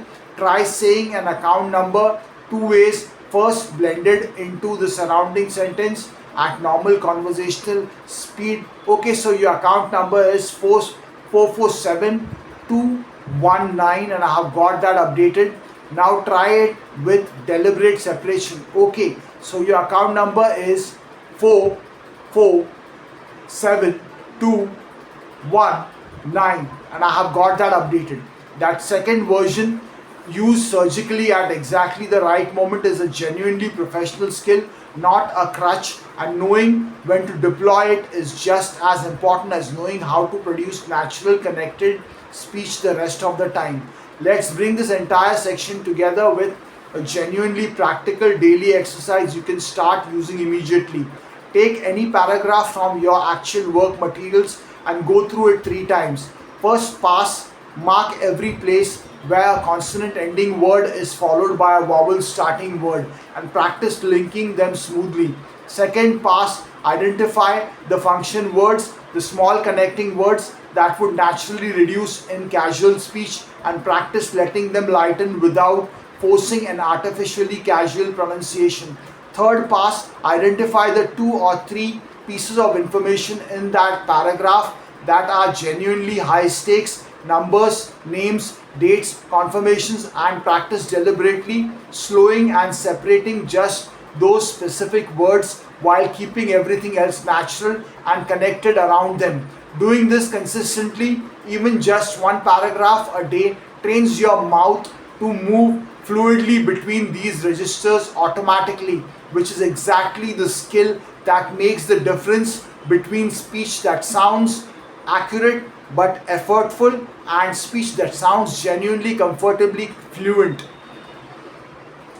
Here's where we are headed next. We have now built every individual piece of the puzzle: breath and pacing, the ear and the vowel system, word and sentence stress, intonation, the key trouble consonants, and now connected speech. In our next section, we are going to bring it all together and apply it directly to the specific high pressure moments that actually happen on real customer service calls, handling an angry or frustrated customer without your pacing and clarity falling apart under stress, giving numbers and confirming information with zero ambiguity, spelling names and addresses using a clear phonetic method, and staying composed and clear even when a customer is talking over you or rushing you. This is where the technical skills we have built stop being separate exercises and start becoming one integrated automatic way of speaking that holds up under real pressure. Let's get into it. Let's bring everything together now, because up to this point we have been building individual pieces: breath, vowels, stress, consonants, connected speech, largely in calm, controlled practice conditions. But the real test of all this work happens under pressure, on a live call with a real customer who might be frustrated, rushed, confused, or talking over you before you have finished a sentence. This next stretch is about making sure everything you have built actually survives contact with a genuinely difficult, high stakes moment, because a skill that only works when you are calm and alone in front of a mirror isn't actually a skill, yet it's just a rehearsal. Let's start with the scenario that causes the fastest breakdown in almost every agent's carefully practiced pronunciation: an angry or frustrated customer. Here's what happens physiologically, and it's worth understanding because it explains why this is so universal. When you are speaking with someone who's upset, your body's stress response activates. Even if you can consciously know you're not in any real danger, your breathing gets shallower and faster. Your muscles, including the ones in your jaw, tongue, and throat, tense up, and under that tension, the nervous system defaults to your oldest, most deeply automatic speech patterns, the ones you have heard the longest, which are usually your first language patterns, not the newer ones you have been building in this program. This is exactly why some agents can sound genuinely polished and clear on an easy call, and then noticeably rougher, faster, and less clear the moment a customer raises their voice. It's not a failure of effort or patient practice, it's a predictable physiological response, and once you know it's coming, you can build a specific countermeasure for it. Here's the countermeasure, and it's built directly on the very first skill we covered in this program: breath. The instant you notice a customer's tone shifting towards frustration, and you will usually feel this before you can consciously name it, your very first move should be a single deliberate, slightly deeper breath in through the nose if you can manage it, before your next sentence. This does two things at once. Physiologically, it interrupts the shallow, rapid breathing pattern that stress triggers, keeping your voice supported and your pacing under control. And psychologically, it gives you a half second of space to choose your words and your pacing deliberately, rather than reacting on pure autopilot. This single habit, one deliberate breath at the first sign of tension, is one of the highest leverage tools in this entire program, precisely because it's the thing most likely to be forgotten in the moment when you need it most. So it's worth practicing on purpose repeatedly until it becomes a reflex rather than something you have to remember to do. There's a second piece to handling difficult calls well, and it's about pacing specifically. A very common, very understandable instinct when a customer is upset is to speed up, to rush toward the resolution as if getting there faster will calm them down. In practice, this usually backfires because a faster pace under stress is exactly when all the careful work we have done on chunking, word final consonants, and clear articulation tends to collapse first. The better approach, and this takes real conscious effort to build as a habit, is to slightly slow your pace and lengthen your pauses, specifically when a customer is upset. Not dramatically, not in a way that sounds patronizing, but just enough to keep every word landing clearly and to signal purely through your pacing that you are calm and in control and not rushing them or rushing past their concern. Customers pick up on pacing as an emotional signal almost as much as they pick up on your actual words. A rushed, clipped pace reads as impatience, even if your words are perfectly polite, while a measured, unhurried pace reads as confidence and care, even when you are delivering news the customer doesn't want to hear.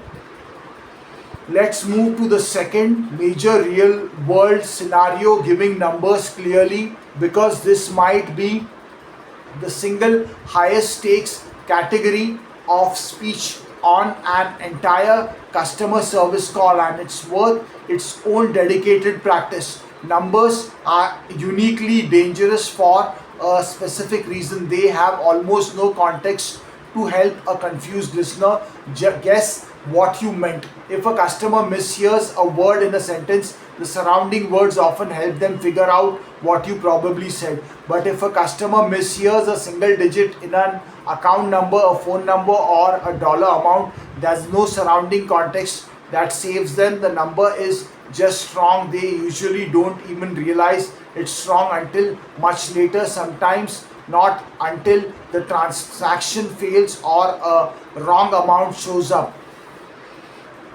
Here's the specific number pair that causes more confusion than any other in professional spoken English: 13 versus 30, 14 versus 40, 15 versus 50, and so on through the entire teen and tens series.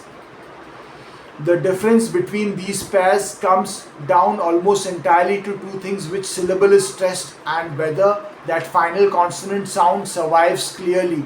In 13, the stress falls on the second syllable 13 with a second crisp final N sound.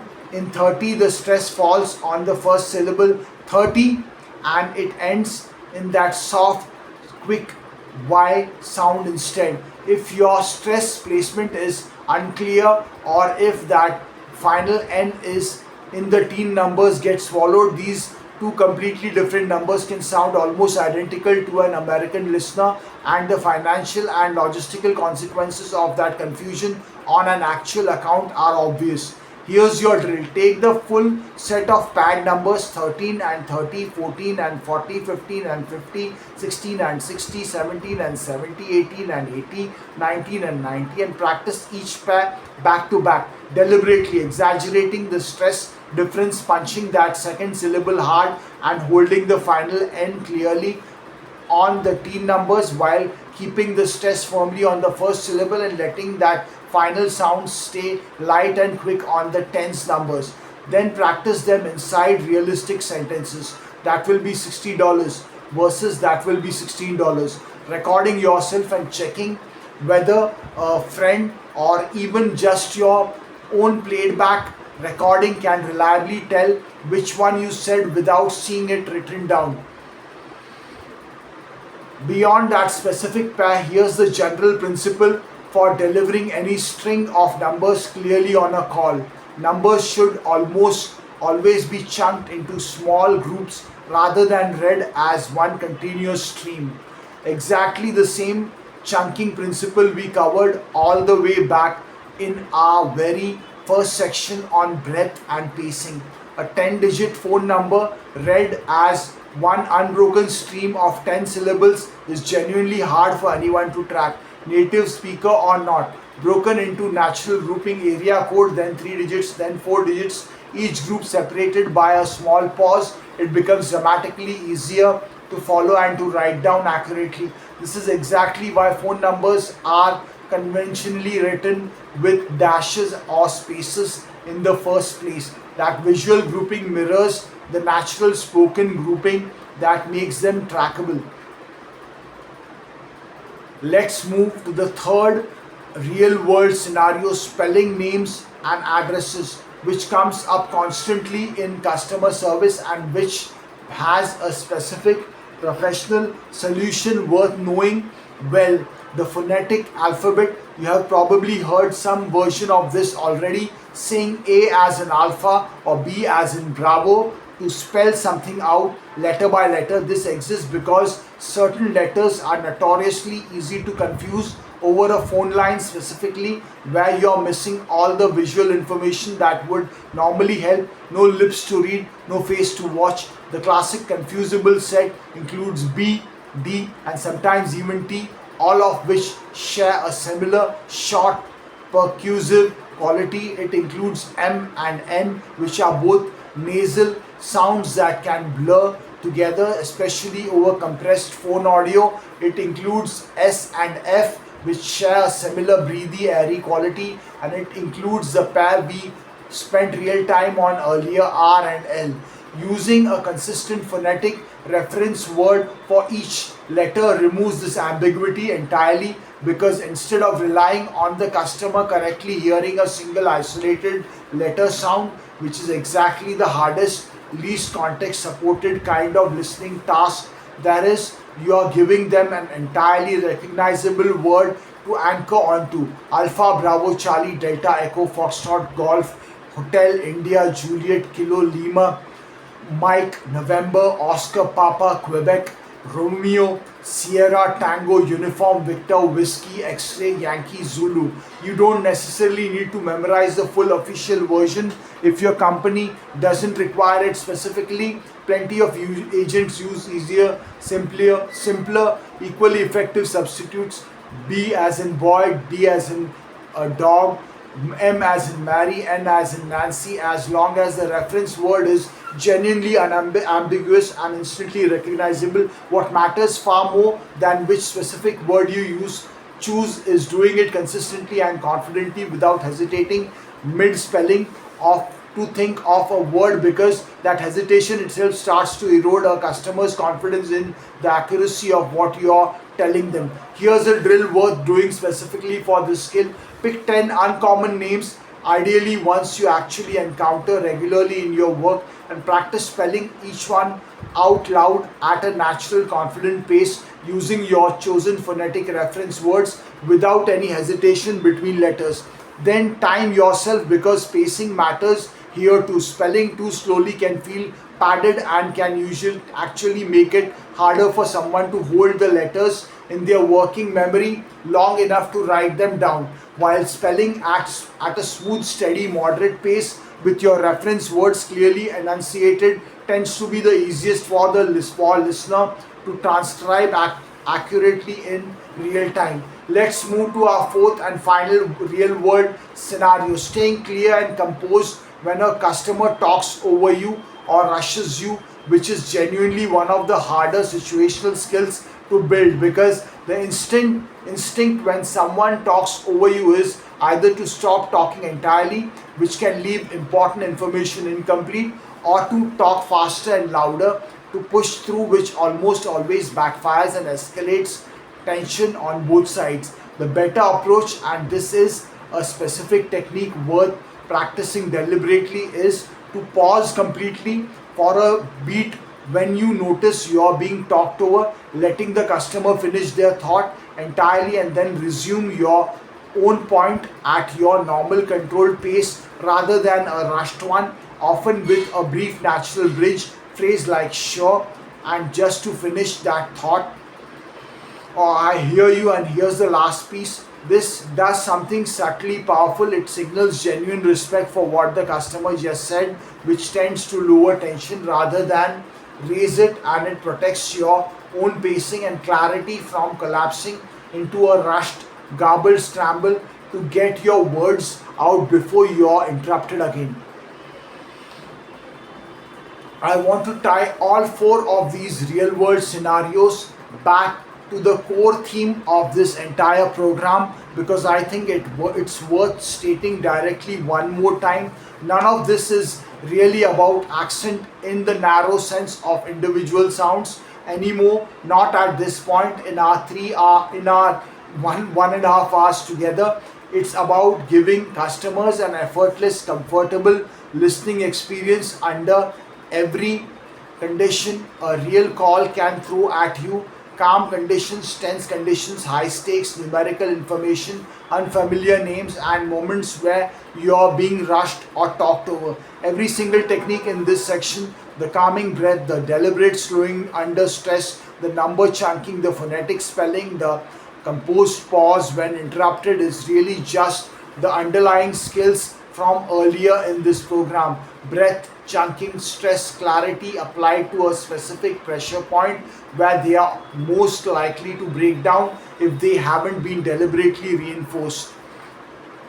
Here's where we are headed to close out our podcast together. In our final stretch, we are going to talk about how to actually build a sustainable, realistic daily practice routine that fits into a real working schedule. Because I know as well as anyone that the difference between information you heard once in a podcast and a skill that's actually changed how you sound on the phone is consistent, structured practice over real weeks and months, not motivation on the day you happen to listen to an episode like this one. We will also talk honestly about what a realistic timeline looks like, what progress actually feels like week to week, and how to keep yourself motivated through the flat, frustrating stretches that every single learner hits at some point along the way. Let's bring this home. Let's talk about how to actually turn everything we have covered in this episode into a real sustainable habit, because I want to be completely honest with you about something. You could listen to this entire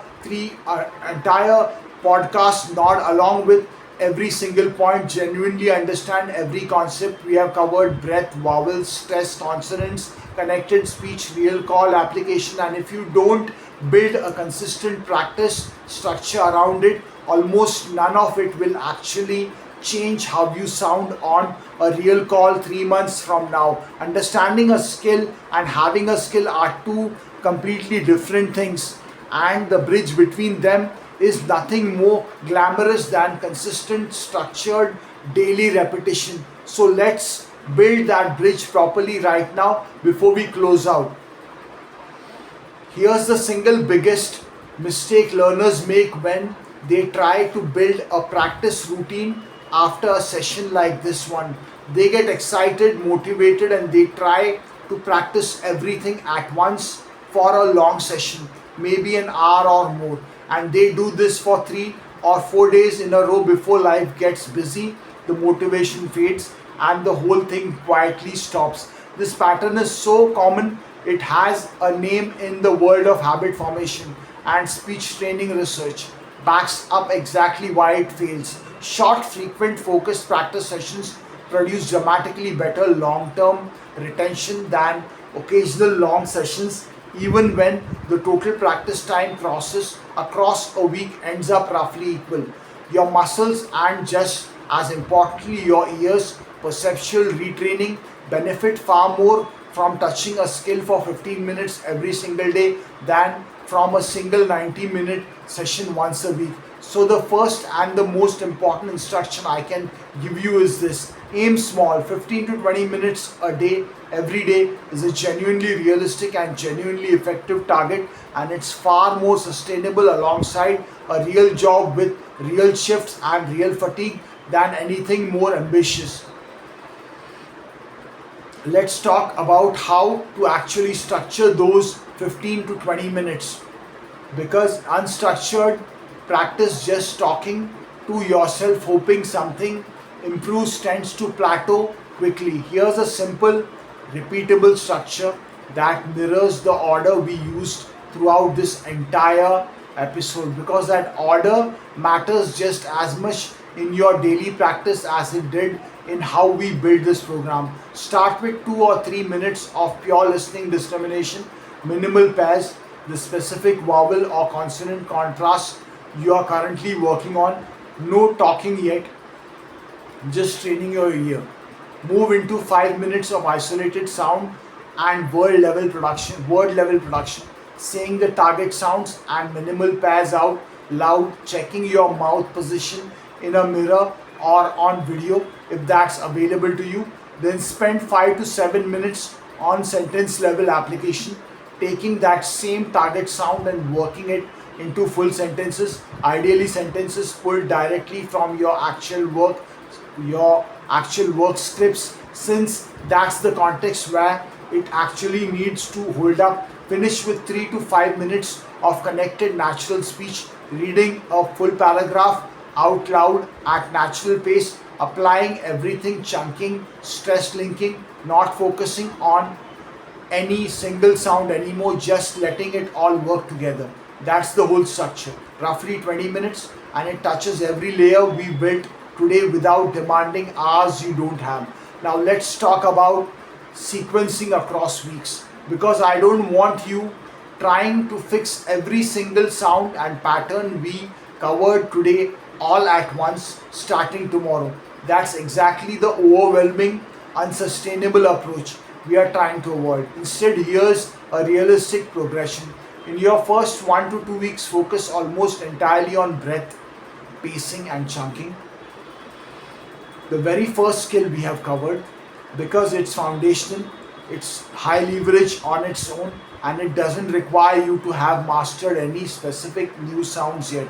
In weeks 2 through 4, layer in ear training and production work on whichever one or two vowel or consonant contrasts are causing you the most trouble personally. Not all of them, just the one or two that show up most often in your actual work and cause the most actual confusion. Somewhere around week 3 or 4, start layering in word and sentence stress.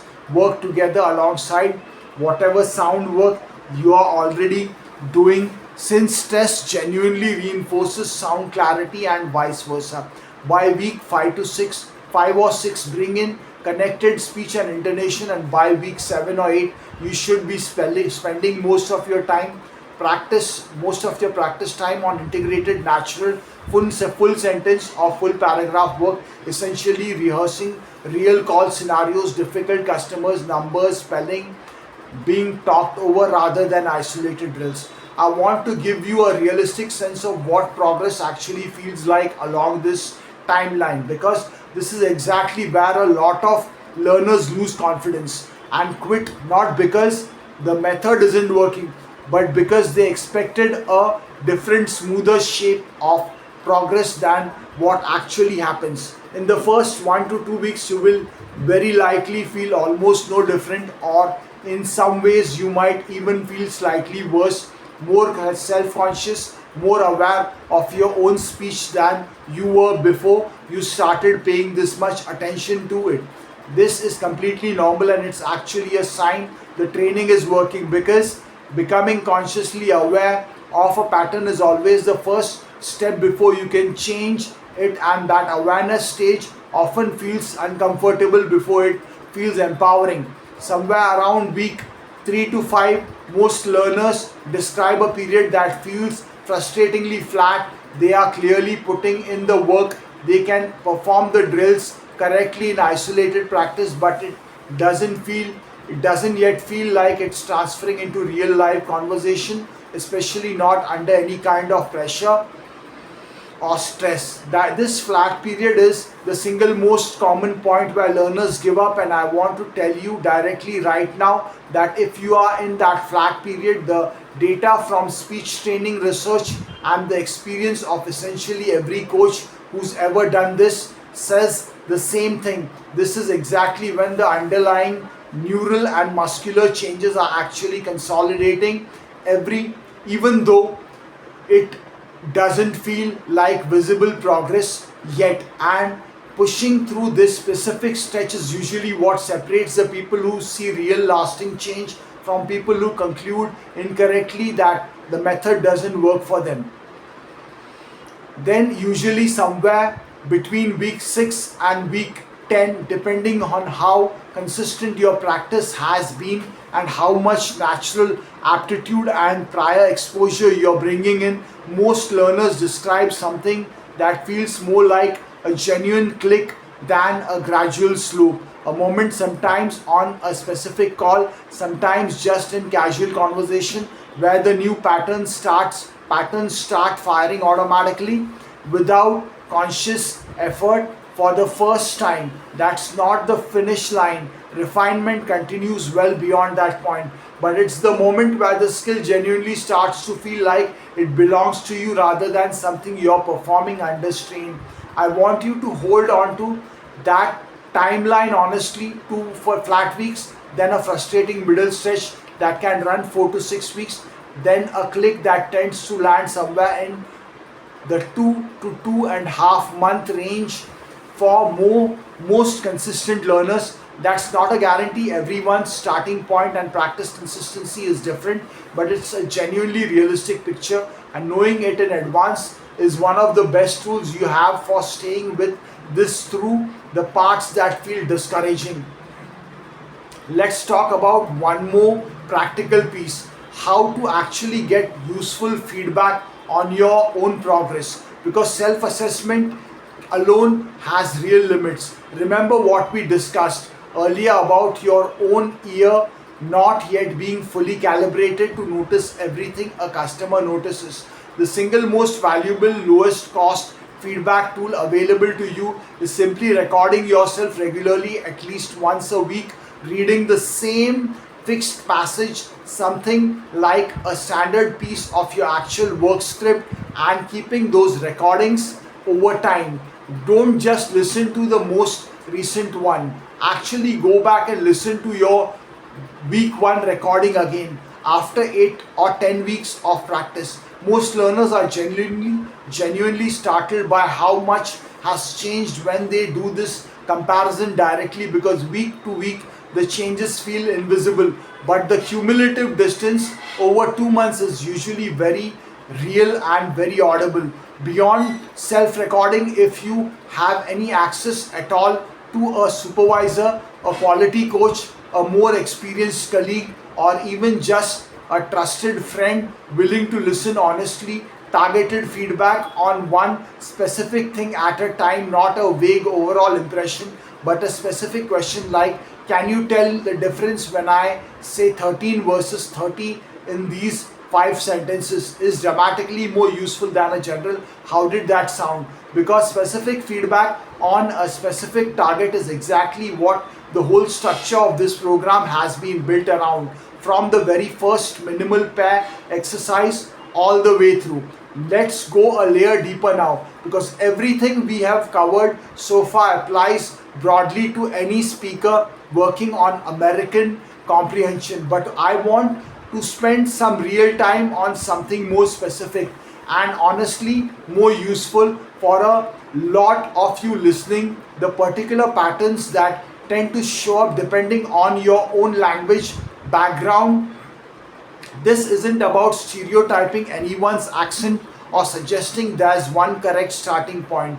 It's the opposite. It's about recognizing that different first language backgrounds create different, very predictable substitution habits. And once you know which handful of patterns are most likely for your own background, you can skip the guesswork and go straight to targeted practice instead of trying to fix everything at once.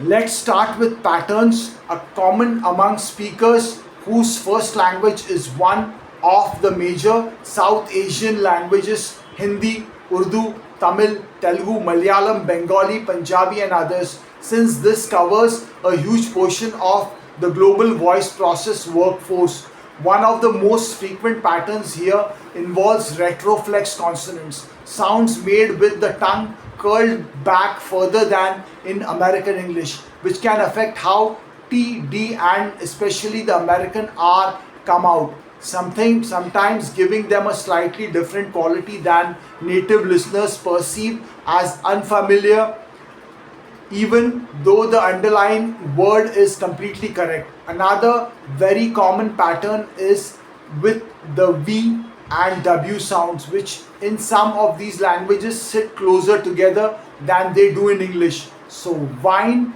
and wine, or wet and wet, can sound sometimes blend for the listener. And a third common pattern involves that th sound we spent real time on earlier, frequently replaced with a t, d, or a retroflex style stop instead. If any of these feels familiar to you, the good news is you already have the exact tools you need. Go back to the minimal pad drills for V versus W and revisit the th drill from earlier in this episode, with the extra attention to keeping your tongue tip genuinely between your teeth rather than pulling back toward a t or a d position. Let's talk about patterns common among Filipino and Tagalog influenced English, which represents an enormous share of the voice process industry, particularly given how widely and how well English is already spoken and taught throughout the Philippines. Here, the challenges tend to be more subtle, often centering less on individual sounds and more on the vowel and rhythm layer we spent so much time on earlier. Filipino languages generally use a smaller, more evenly weighted set of vowel sounds than American English does, which can sometimes lead to some of those short vowel contrasts we drilled: bit versus beat, full versus fool, collapsing slightly, and it can also lead to a more even syllable timed rhythm where every syllable gets closer to equal length rather than the stress time rhythm of American English, where stress syllables stretch out and unstressed syllables compress toward that schwa sound. If this is your background, the highest leverage practice from this entire episode for you specifically is probably the stress marking drill we covered, deliberately exaggerating the length and loudness difference between stressed and unstressed syllables, because that rhythmic shift tends to produce a bigger, faster improvement in overall clarity than any single individual consonant sound would. Let's talk about patterns common among Latin American Spanish influenced English, another enormous segment of the global voice process workforce, particularly in operations serving the US from Mexico, Central America, and South America. Spanish has a much smaller vowel inventory than English, generally just 5 pure vowel sounds compared to English's 11 to 15. So the short vowel contrasts we covered early in this episode, especially bit versus beat and full versus fool, tend to be genuinely high priority area here too, worth real dedicated practice time. Spanish also doesn't have that same voiced and voiceless th pair, so similar to the South Asian pattern think, and this often shift towards t and d sounds respectively, or sometimes towards s and z. And there's one more pattern worth naming directly. Spanish generally doesn't allow certain consonant clusters at the start of the words the way English words. So words starting with S followed immediately by another consonant. School Spanish student sometimes pick up a small extra vowel sound at the front, turning school into something closer to school. If that's familiar to you, a useful drill is practicing those specific S cluster words, slowly making sure your very first sound is the s itself with no vowel sound sneaking in ahead of it, then gradually speeding up while keeping that clean start. Let's talk about patterns common among Mandarin and other East Asian language backgrounds. Mandarin doesn't distinguish between certain consonant pairs the same way English does, and the one of the most common patterns involves the L and N sounds shifting towards each other, or final consonants, especially at the very end of a syllable, being dropped or replaced with a very light nasal sound. Since Mandarin syllables have much stricter rules about which sounds are even allowed at the end of a word compared to English, this makes the word final consonant work we covered earlier in this episode,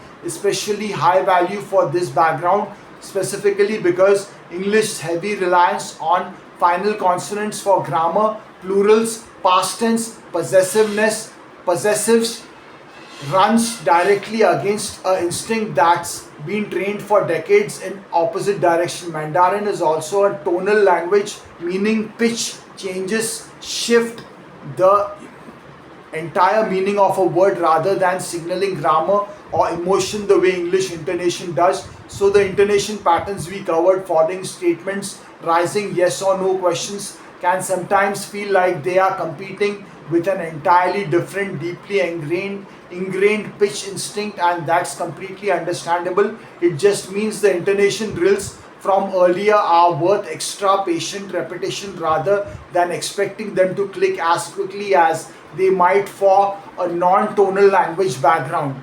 I want to be very clear about something before we move on, because this section could easily be misread the wrong way if I am not careful. None of these background specific patterns are flaws, mistakes, or anything to feel embarrassed about. They are simply the predictable, well documented result of your first language, having trained your ear and your mouth over a lifetime to notice certain distinctions and not others. Exactly the same process that happens for absolutely everyone learning any second sound system in any direction for any pair of languages on earth. An American English speaker trying to learn Mandarin tones, or trying to produce Spanish crisp untapped R, or trying to master Tagalog's rhythm would hit an equally predictable, equally well documented set of challenges specific to their own starting point. This is just how human speech learning works, and knowing your own likely starting patterns isn't a diagnosis of a problem, it's a shortcut. It tells you exactly where to point the tools we have already built together, instead of spreading your practice time thin across sounds that were probably never going to be your biggest issue in the first place. So here's how I want you to use everything in this section practically. Take a moment right now and think honestly about which of these patterns felt most familiar as I described them, or if your background wasn't one of the ones I specifically covered, think about which individual drills earlier in this episode, the th sound or the R and L distinction, the short vowel pairs, final word consonant, stress and rhythm felt hardest for you personally when you tried them. That instinct, that gut sense of yes, that one's harder for me, is almost always accurate, and it's exactly the signal you should follow when you sit down to build your daily practice routine. Don't try to work on everything evenly. Pick the one or two patterns that are genuinely your biggest source of comprehension breakdowns, and give those the majority of your practice time for the first several weeks, exactly the way we discussed in the sequencing guidance earlier in this program. Let's cover a few more real specific call situations that didn't fit neatly into our earlier scenario work, because these come up constantly and each one has its own particular demand on your voice. Let's start with voicemail, which is genuinely one of the hardest speaking situations. That is harder in some ways than a live call, because you get no feedback at all, no chance to notice confusion and repeat yourself, no back and forth, just one uninterrupted shot at being completely clear. The instinct a lot of agents have with voicemail is to speed up, almost as if they are embarrassed to be talking to a machine, rushing through the message to get it over with. That instinct works directly against you here. Voicemail is exactly the situation where every skill from this program, chunking, clear final consonants, deliberate slowing for numbers and names, matters most, because there's no second chance if the listener misses something.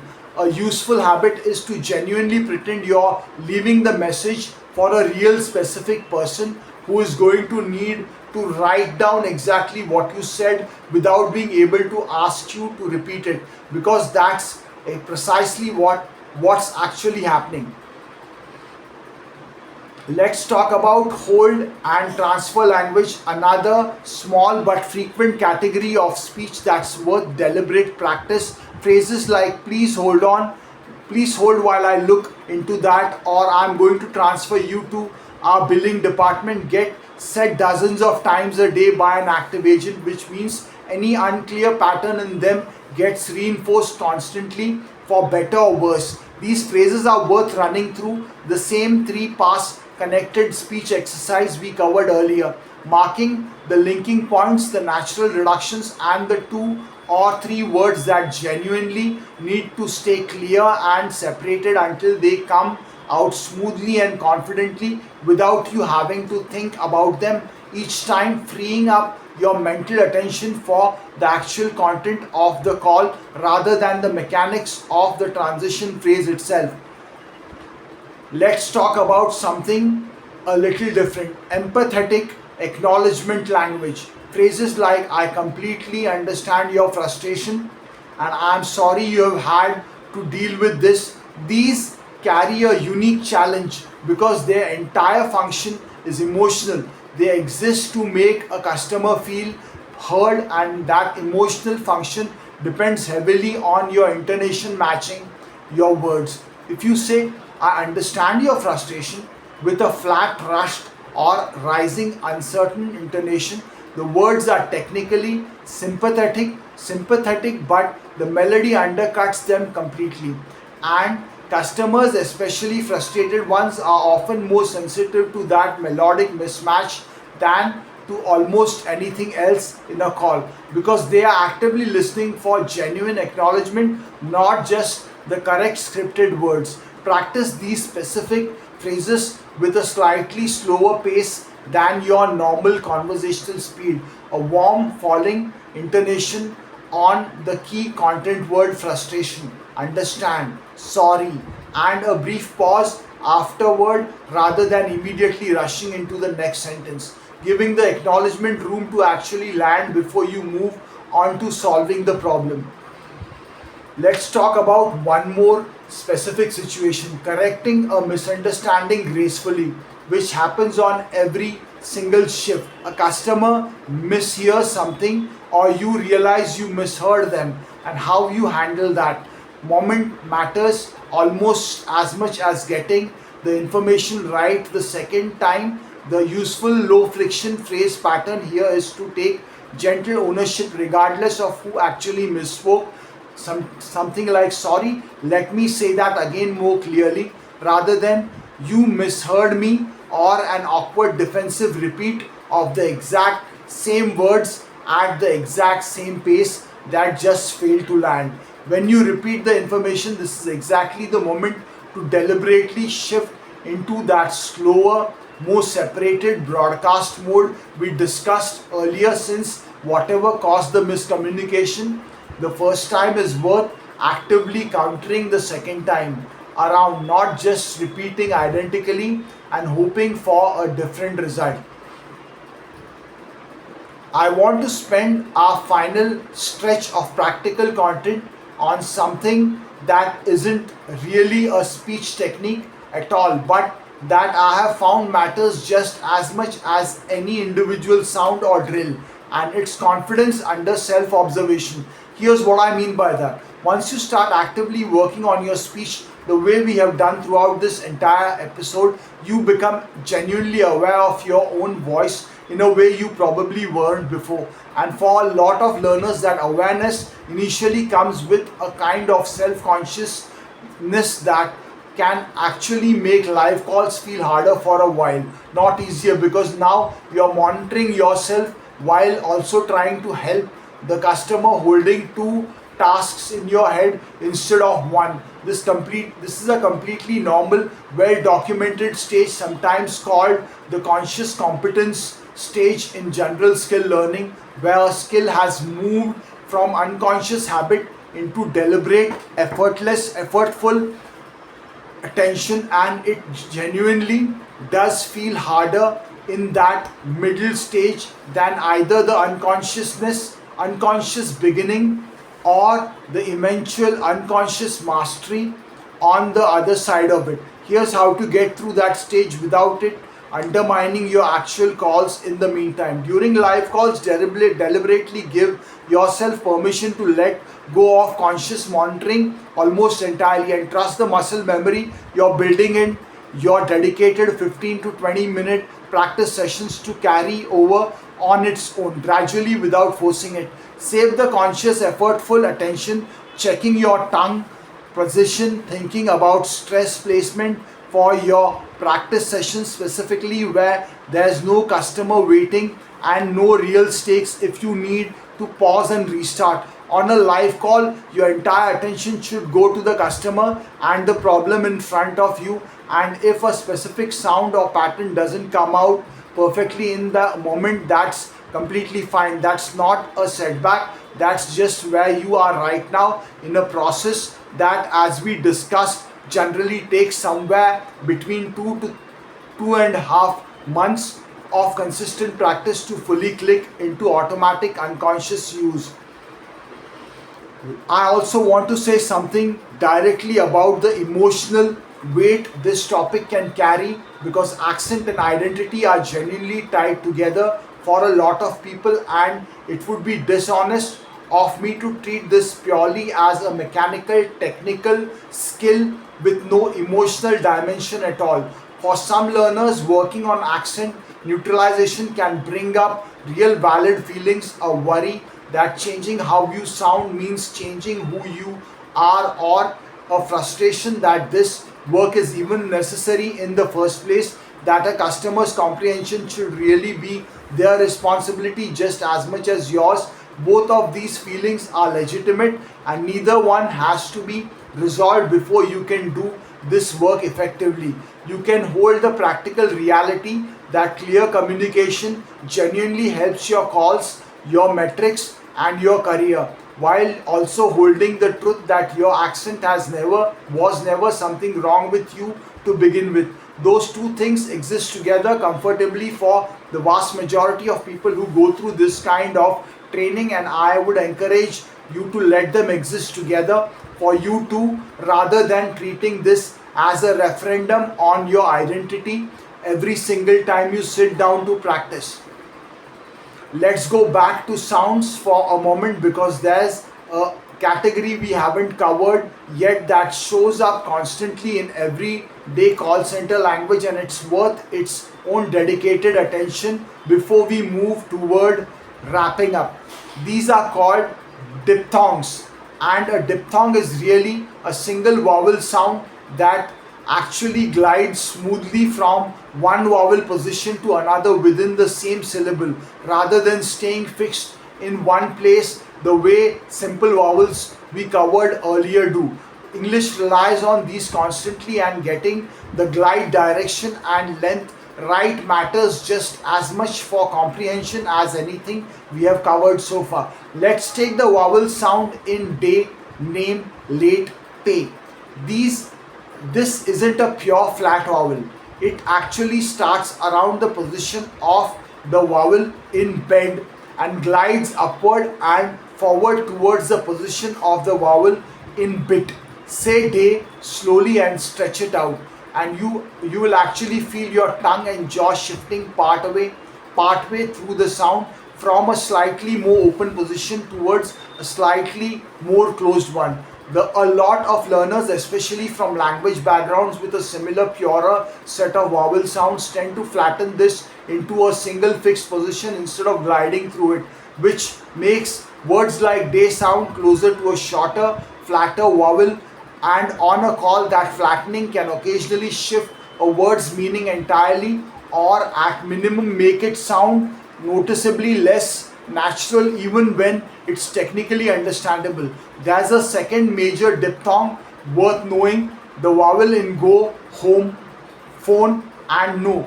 This one starts around a mid-central position and glides towards a rounded lip pursed position similar to the vowel in book. Say go slowly and notice your lips actively rounding and pushing forward as the sound progresses. That's the gliding. That's the glide happening physically. Again, the common learner pattern is to flatten this into a single static vowel instead of letting it move, and again the fix is the same one we have used throughout this entire episode. Slow the word down artificially in practice, exaggerate the glide until it feels almost technical, then gradually bring it back to natural speed while keeping the movement intact. There are two more diphthongs genuinely worth naming because they show up in extremely common words. The vowel is time, my, like, and five.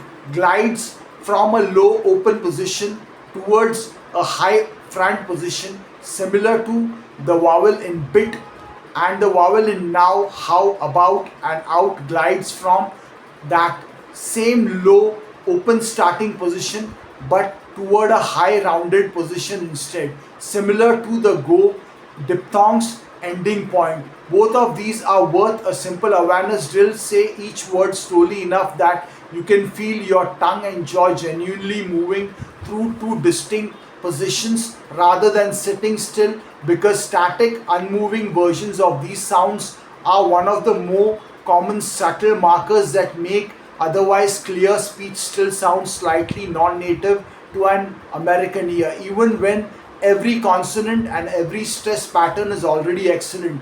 Let's shift now to a related but distinct topic: consonant clusters, which are simply groups of consonant sounds that appear together with no vowel between them, and English uses these far more freely and far more often than a large number of words languages do. Think about a word like months. After the vowel you have got N, then th, then S. Three consonant sounds stacked together with no vowel breaking them up at all. Or a word like text, which stacks K, S and T and S all in a row. These clustered endings are genuinely difficult to produce cleanly for a lot of learners, and the natural understandable instinct is to often simplify them, dropping one of the sounds in the middle or inserting a small extra vowel sound to break the cluster apart and make it easier to say. Here's why this matters specifically for call center work. A huge number of these consonant clusters show up in exactly the grammatical endings we discussed earlier: plurals, possessives, past tense and third person present tense, asks, helped, months, accounts, texts, checked. If the cluster gets simplified or a sound gets dropped, you can lose exactly the grammatical information that final consonant was there to carry in the first place. The same core issue we covered with single word final consonants, just compounded because now there are several of them stacked together at once. Here's a drill for this. Take a list of common cluster heavy words from your actual work vocabulary: accounts, requests, months, texts, checked, helped, and say each one slowly, deliberately, feeling every single consonant in the cluster get its own brief, clear moment without a vowel sneaking in between them and without any of them getting dropped entirely. Then speed up gradually while checking, ideally by recording yourself, that the full cluster survives even at a faster, more natural conversational pace.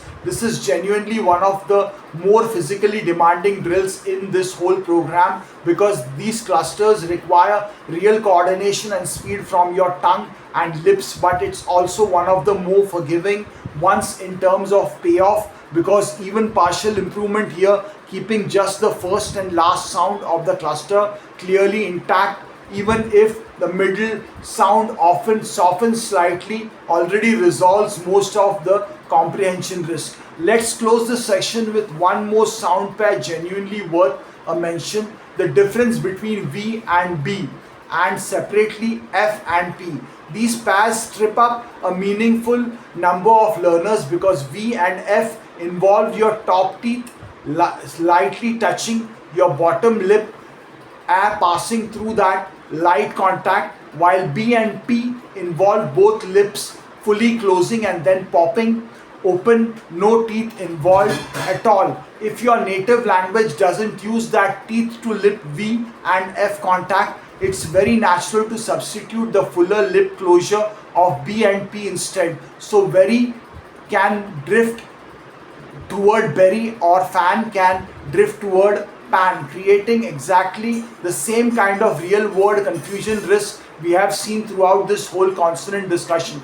The fix always starts with feeling the physical difference. Directly put your top teeth gently on your bottom lip and hold that position while you push A through for V and F. Then close your lips completely for B and P and alternate between the two positions slowly until the difference in mouth shape becomes an automatic comfortable habit rather than something you have to think through each time. Let's take a step back and talk about why all of this genuinely matters in hard measurable terms, not just as a feel good idea about communication, because I think seeing the actual mechanics of how this connects to the numbers that get tracked on any voice process flow makes the whole effort feel more concrete and more worth sustaining through the slower weeks. Every metric that typically gets tracked on a support flow, average handle time, customer satisfaction score, the first call resolution, quality monitoring scores, is in one way or other downstream of exactly the comprehension issues we have spent these 3 hours addressing.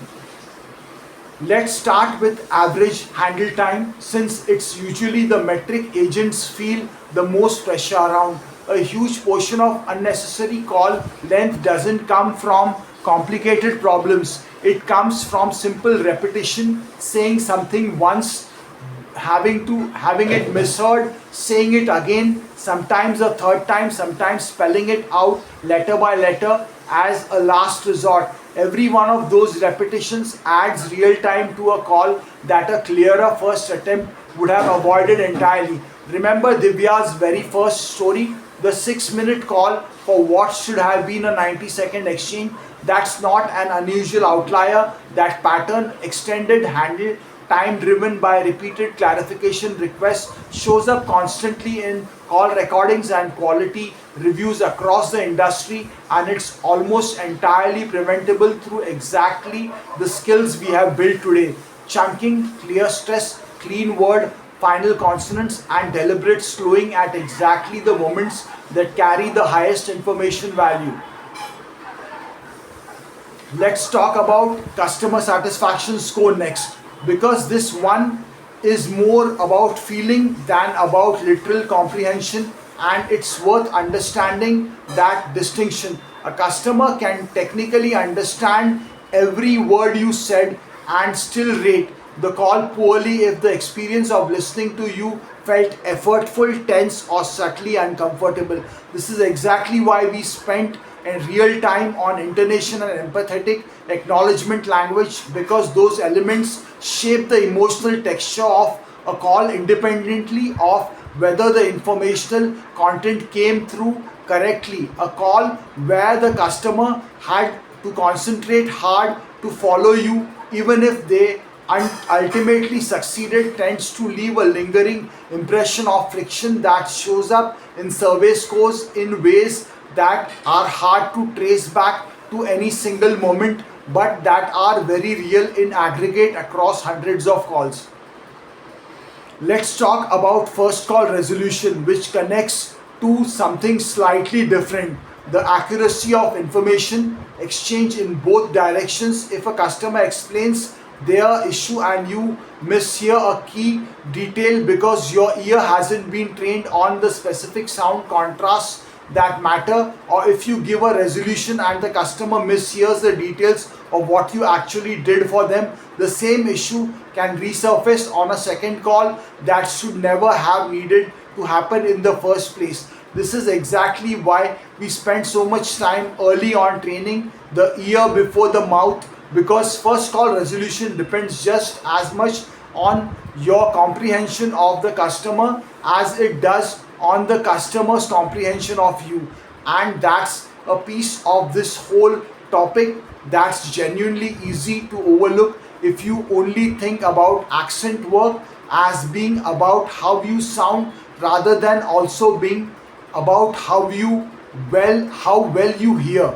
Let's talk about quality monitoring scores. Since these are usually the most direct, explicit measurement of communication clarity that exists on a support flow, quality coaches listening to call recordings are, whether they use this exact language or not, essentially scoring many of the same things we have built together today, whether information was delivered clearly, whether the pacing felt controlled rather than rushed, whether the tone matched the content of what was being said, whether the call felt natural and conversational rather than stiff or robotic.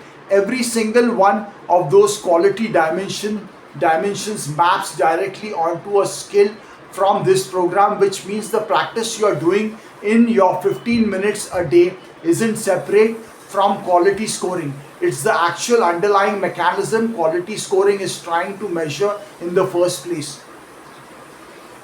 Let me share one more story, this time about an agent named Marcus who came from a background that put a heavy emphasis on that syllable timed rhythm we discussed earlier, every syllabus getting roughly equal weight. Marcus had been on a technical support line for almost a year, competent, knowledgeable, genuinely good at solving problems, but consistently landing in the middle of his team's quality rankings despite that strong technical knowledge.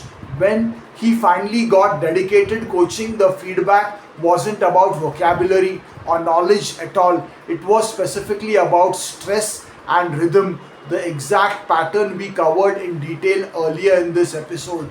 Over about 10 weeks of consistent practice, mostly centered on that stress marking drill, deliberately exaggerating the difference between stressed and unstressed syllables, his average handle time dropped by nearly a full minute per call, not because he started explaining things faster or skipping steps, but because customers were following his explanations correctly the first time without the repeated back and forth that had quietly been inflating his call times all along. His quality scores moved him from the middle of his team into the top quartile within that first same stretch.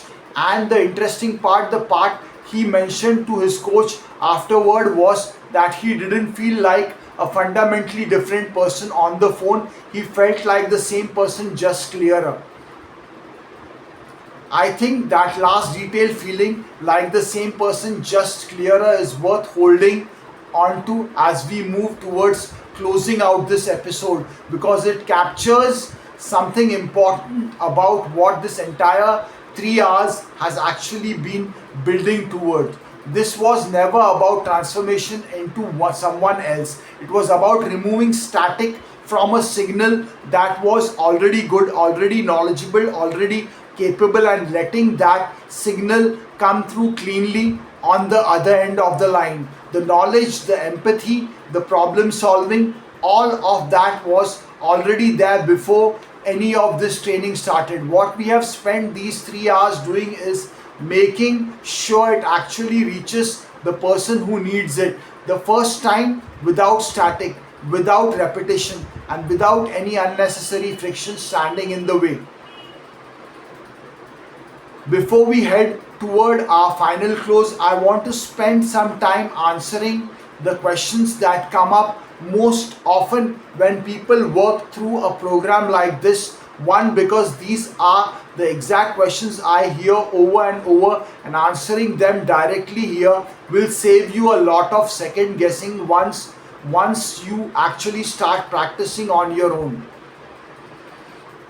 Here's the first one, and it's probably the most common question of all. How do I know if I even have an accent that needs work versus just having a normal regional voice the way anyone from anywhere has? This is a genuinely important distinction, and the honest answer is that everyone has an accent, including every native born American. Someone from Boston sounds different from someone from Atlanta, who sounds different from someone from rural Minnesota, or none of that is a problem to fix. The question isn't whether you have an accent. Everyone does. The question is narrower and more specific. Are there particular sounds or patterns in your speech that are creating genuine comprehension breakdowns for the specific customers you are speaking with? The kind where they have to ask you to repeat yourself, or where a word gets mistaken for a different word entirely. That's a measurable, specific thing, not a vague judgment about how you sound overall. And the clearest way to find out is exactly what we discussed earlier: recording yourself, listening back honestly, and if possible, getting a quality coach or supervisor specific targeted feedback rather than a general impression. Here's the second common question: will this make me sound fake or like I am putting on a voice that isn't really mine?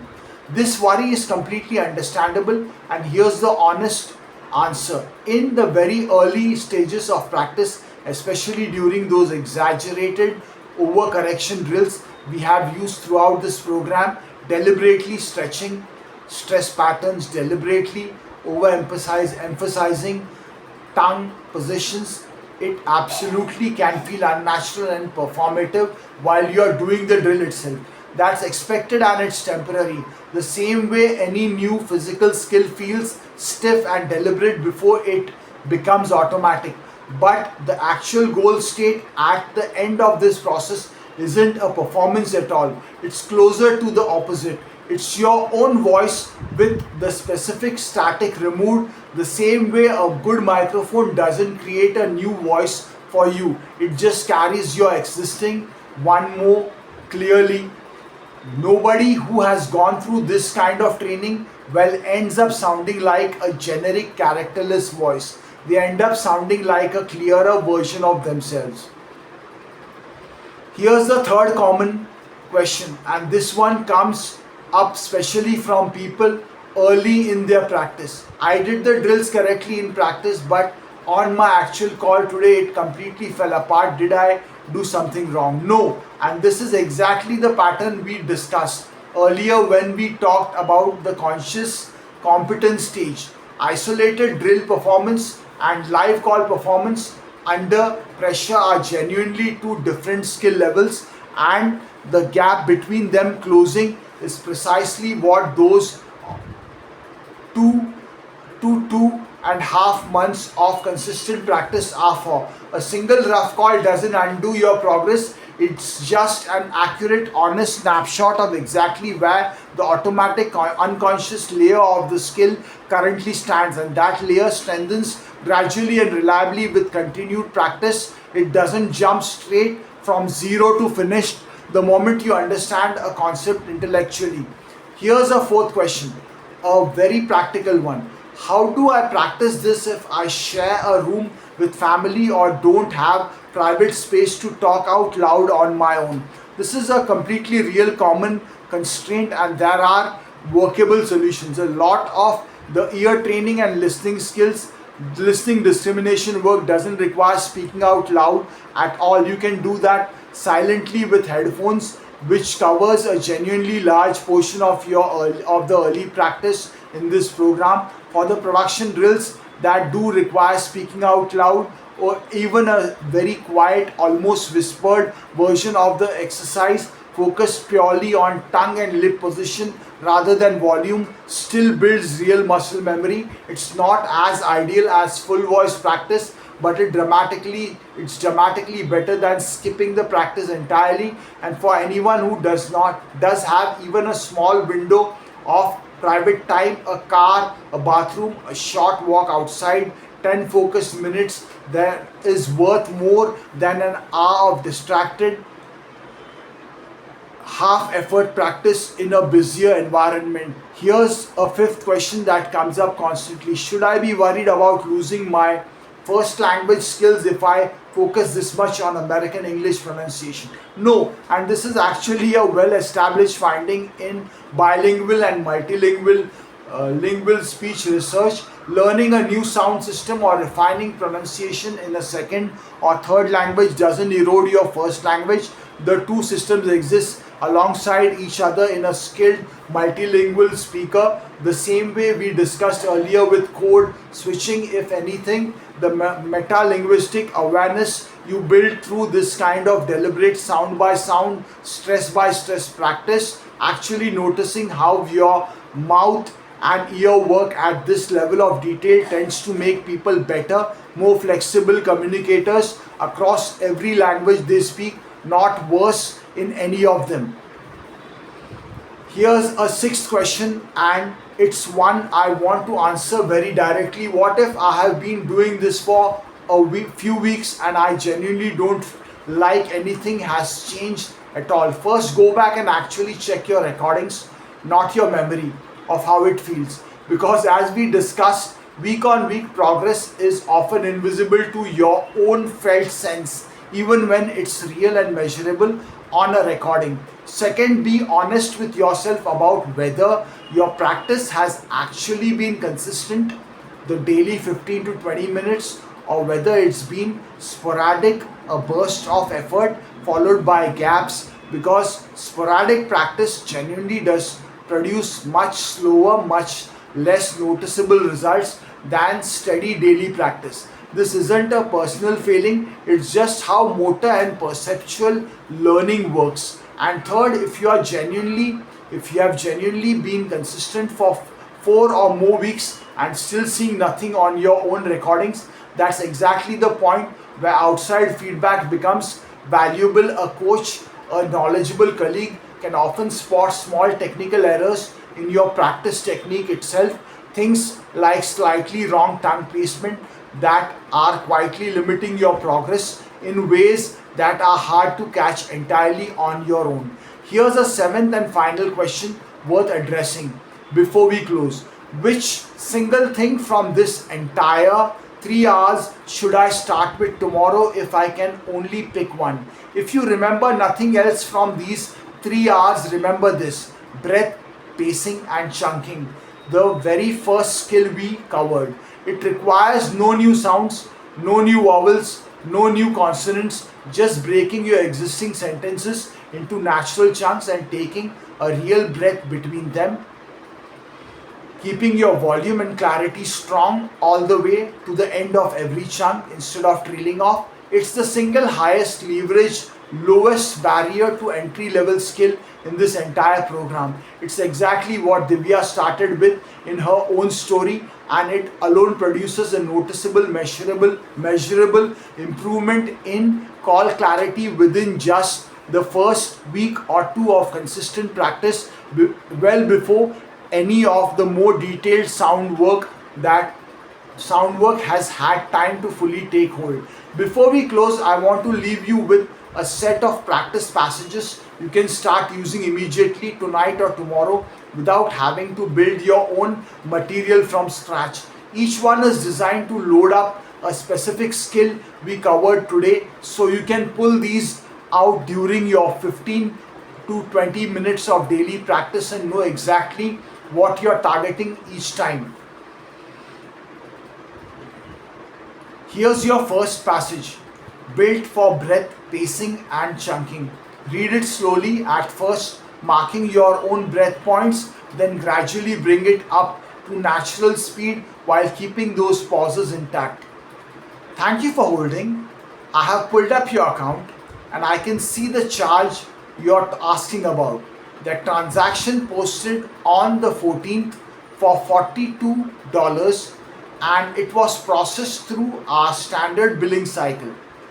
I'll go ahead and issue a refund for that amount, and you should see it reflected on your statement within 3 to 5 business days. Is there anything else I can help you with today?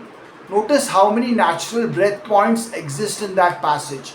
After holding, after about, after 14, after cycle, and practice landing full supported volume on the final word of every single chunk rather than letting it fade.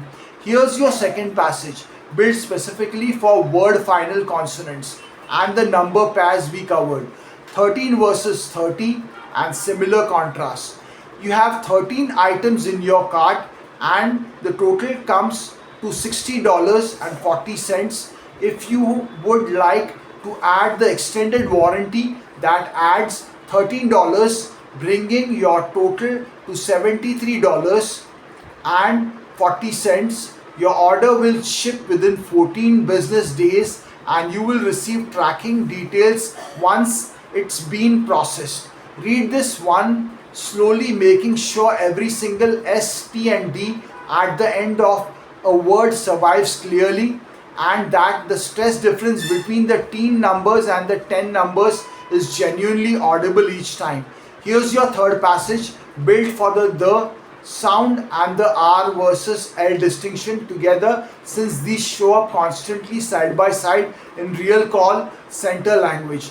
I think I understand exactly what happened here, and I really appreciate you bringing this to our attention. Let me review the request one more time and correct the error directly on your account. This shouldn't happen again, and I'll make sure everything is properly documented for your records. Go through this one first in isolation, marking every the and R and L word, practicing each sound family separately before reading the full passage together at a natural pace. Here's your fourth passage, built for sentence stress, intonation and the fall versus rise pattern we covered for statements, questions and lists. Read the statements with a falling pitch at the end and read the question with a rising pitch at the end. Your refund has been processed. Would you like a confirmation email to the address on file? You can also track the status through your account, the mobile app, or by calling this number directly. I have made a note on your account and a supervisor will follow up if anything changes. Pay close attention to that list in the middle, your account, the mobile app, or by calling this number directly, and practice the rising pitch on the first two items with a clean fall on the very last one. Here's your fifth and final passage, built for connected speech linking and natural reduction, meant to be read in that more conversational register we discussed while still staying professional. Let me check into that for you real quick. It looks like everything's already on our end, so I'll go ahead and update it now. Give me just a moment while I pull that up and I'll let you know as soon as it's done.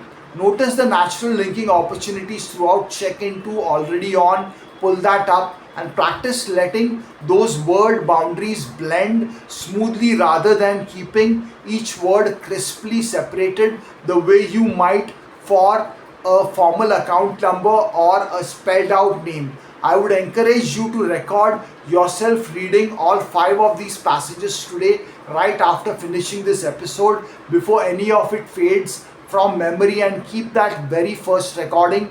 Then work through each passage a few times a week, rotating which specific skill you're focusing on, and compare your recordings every couple of weeks. This is exactly the kind of concrete, repeatable material that turns a 3-hour episode like this one into an actual lasting change in how you sound on the phone rather than just an interesting thing you listened at once. Let's spend some time on something we have touched on briefly but haven't given proper attention, and it's genuinely half of this entire equation: understanding the customer's voice, not just producing your own clearly.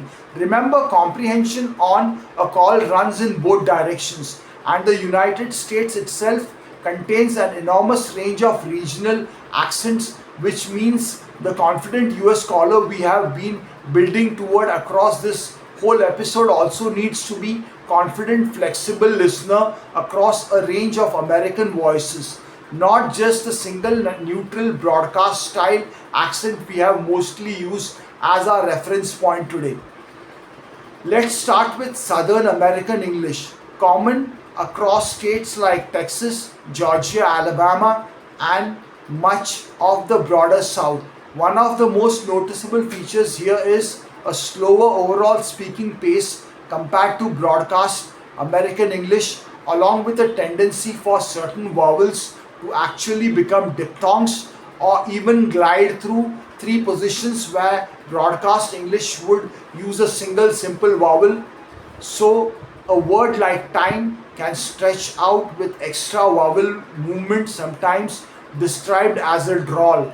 There's also frequently a merger between certain vowel pairs that stay distinct in broadcast English. So words like pen and pin sound identical to a southern speaker in a way that might momentarily confuse a listener trained only on the broadcast standard. If you're working with a lot of southern customers, the practical takeaway is simple: expect a slower pace, don't rush your own responses to match an urgency that isn't actually there in their speech, and don't be thrown if certain vowel pairs sound merged rather than distinct. Let's talk about northeastern accents, particularly the classic New York and New Jersey pattern, and separately the Boston pattern. A well known feature in both regions involves a dropped R sound after vowels, so ka can sound more closer to a ka, and park can also closer to park, with that missing R sound sometimes reappearing unexpectedly at end of a word that ends in a vowel before a word starting with a vowel. A pattern linguist calls the intrusive R or idea can come out sounding closer to idea. New York English in particular also tends to have a very fast clip pace with heavy consonant emphasis, which can occasionally come across as brusque or impatient to someone unfamiliar with the regional pattern, even when the speaker isn't actually frustrated at all, just speaking in their completely normal regional rhythm. Let's talk about the general American Midwest pattern, which is often, though not entirely accurate, treated as the closest thing to a neutral broadcast standard, since a lot of national news anchors historically come from this region. Even within this relatively neutral sounding zone, there's a well documented feature called the Northern Cities vowel shift in parts of Great Lakes region, where several vowel sounds have rotated position relative to broadcast standard pronunciation. So a word like block can sound closer to what a broadcast speaker would expect from black. This is exactly the kind of pattern that can create a brief moment of confusion if you are not expecting the textbook version of American vowels, and knowing that this kind of regional vowel rotation exists at all helps you stay flexible rather than assuming you misheard something when it was actually just a regional pattern doing exactly what it normally does. Let's talk about West Coast and general American patterns common across California, Oregon, and Washington, which linguists sometimes describe as one of the accents closer to a broadly neutral, widely intelligible standard, though it has its own specific features too, including a merger between certain vowel pairs before the letter L. So feel and fill can sometimes sound closer together than a stricter broadcast standard would produce, and a generally rising questioning intonation pattern in casual speech that shows up even on statements related to that uptalk pattern we mentioned earlier in this episode, though here it's a genuine regional feature of native speech rather than a marker of hesitation or non-native influence. I want to mention one more variety that's genuinely important and widely spoken across the United States: African American Vernacular English, sometimes called AAVE, which has its own well documented rule governed grammar and pronunciation system, not a casual deviation from standard English but a full linguistic system in its own, rather spoken by millions of Americans across every region of the country. Features can include the dropping of certain word final consonant clusters we discussed earlier, particularly when a consonant cluster ends a word tied before another word starting with a consonant, and specific consistent grammatical patterns around verb tense that differ from broadcast standard English in structured predictable ways. If you are speaking with a customer using this variety, the same core principle applies as with every other regional pattern we have covered. Recognize it as a legitimate structured way of speaking English rather than an error, and adjust your own listening expectations accordingly. Rather than assuming confusion on your end reflects something wrong with how the customer is speaking. Here's the practical skill to build from all of this regional awareness, and it connects directly back to the ear training we did earlier in this program. Just as we trained your ear on specific vowel and consonant contrasts within the broadcast American standard, it's worth deliberately exposing your ear to a range of these regional patterns too through call recordings if your workplace provides them for training purposes, or through publicly available interviews and conversational content featuring speakers from different US regions. The goal isn't to master production of every regional accent yourself. That's not necessary and not really the point. The goal is comprehension, flexibility, building enough exposure that a southern drawl, a drop New York R, or a midwestern vowel shift doesn't create a moment of genuine confusion, because your ear has already encountered the pattern before and knows roughly what to expect from it. Let's return to stress one more time, because there's a specific category of everyday vocabulary that trips up even learners who have made real progress on everything else we have covered, and that it's worth its own dedicated attention. Phrasal verbs and compound nouns, both of which show up constantly in customer service language, and both of which follow stress rules that are genuinely different from the simple noun first, verb second pattern we covered earlier. Let's start with phrasal verbs. Combinations like look into, follow up, fill out, sign up, and check in, which are everywhere in call center language. Here's the key rule: in phrasal verb, the stress almost always falls on the small particle word, the up, out, into, in, rather than on the main verb itself, which is the opposite of what a lot of learners instinctively expect. Say follow up out loud and notice that natural American speech stresses up more heavily than follow.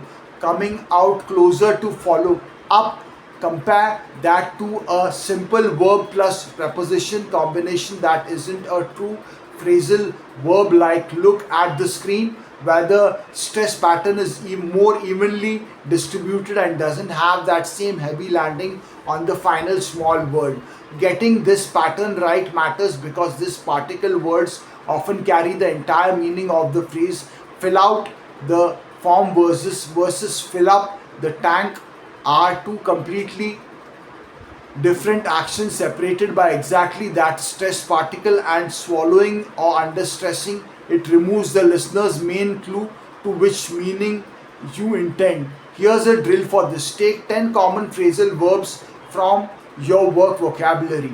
Look into, follow up, fill out, sign up, check in, log in, reach out, set up, get back, cancel out. Practice each one with a deliberately exaggerated stress on the final particle, almost punching it before bringing it back down to a natural, less exaggerated level. Then use each one in a full sentence. You would actually say on a call, I will follow up with you by end of day, and check that the particle word still gets that clear stress even once it's embedded in a longer, more natural sentence rather than sitting alone. Now let's talk about compound nouns, which follow the opposite pattern from phrasal verbs and which cause different, equally common kind of confusion. A compound noun is two words that combine to name a single thing, and here the stress almost always falls on the first word,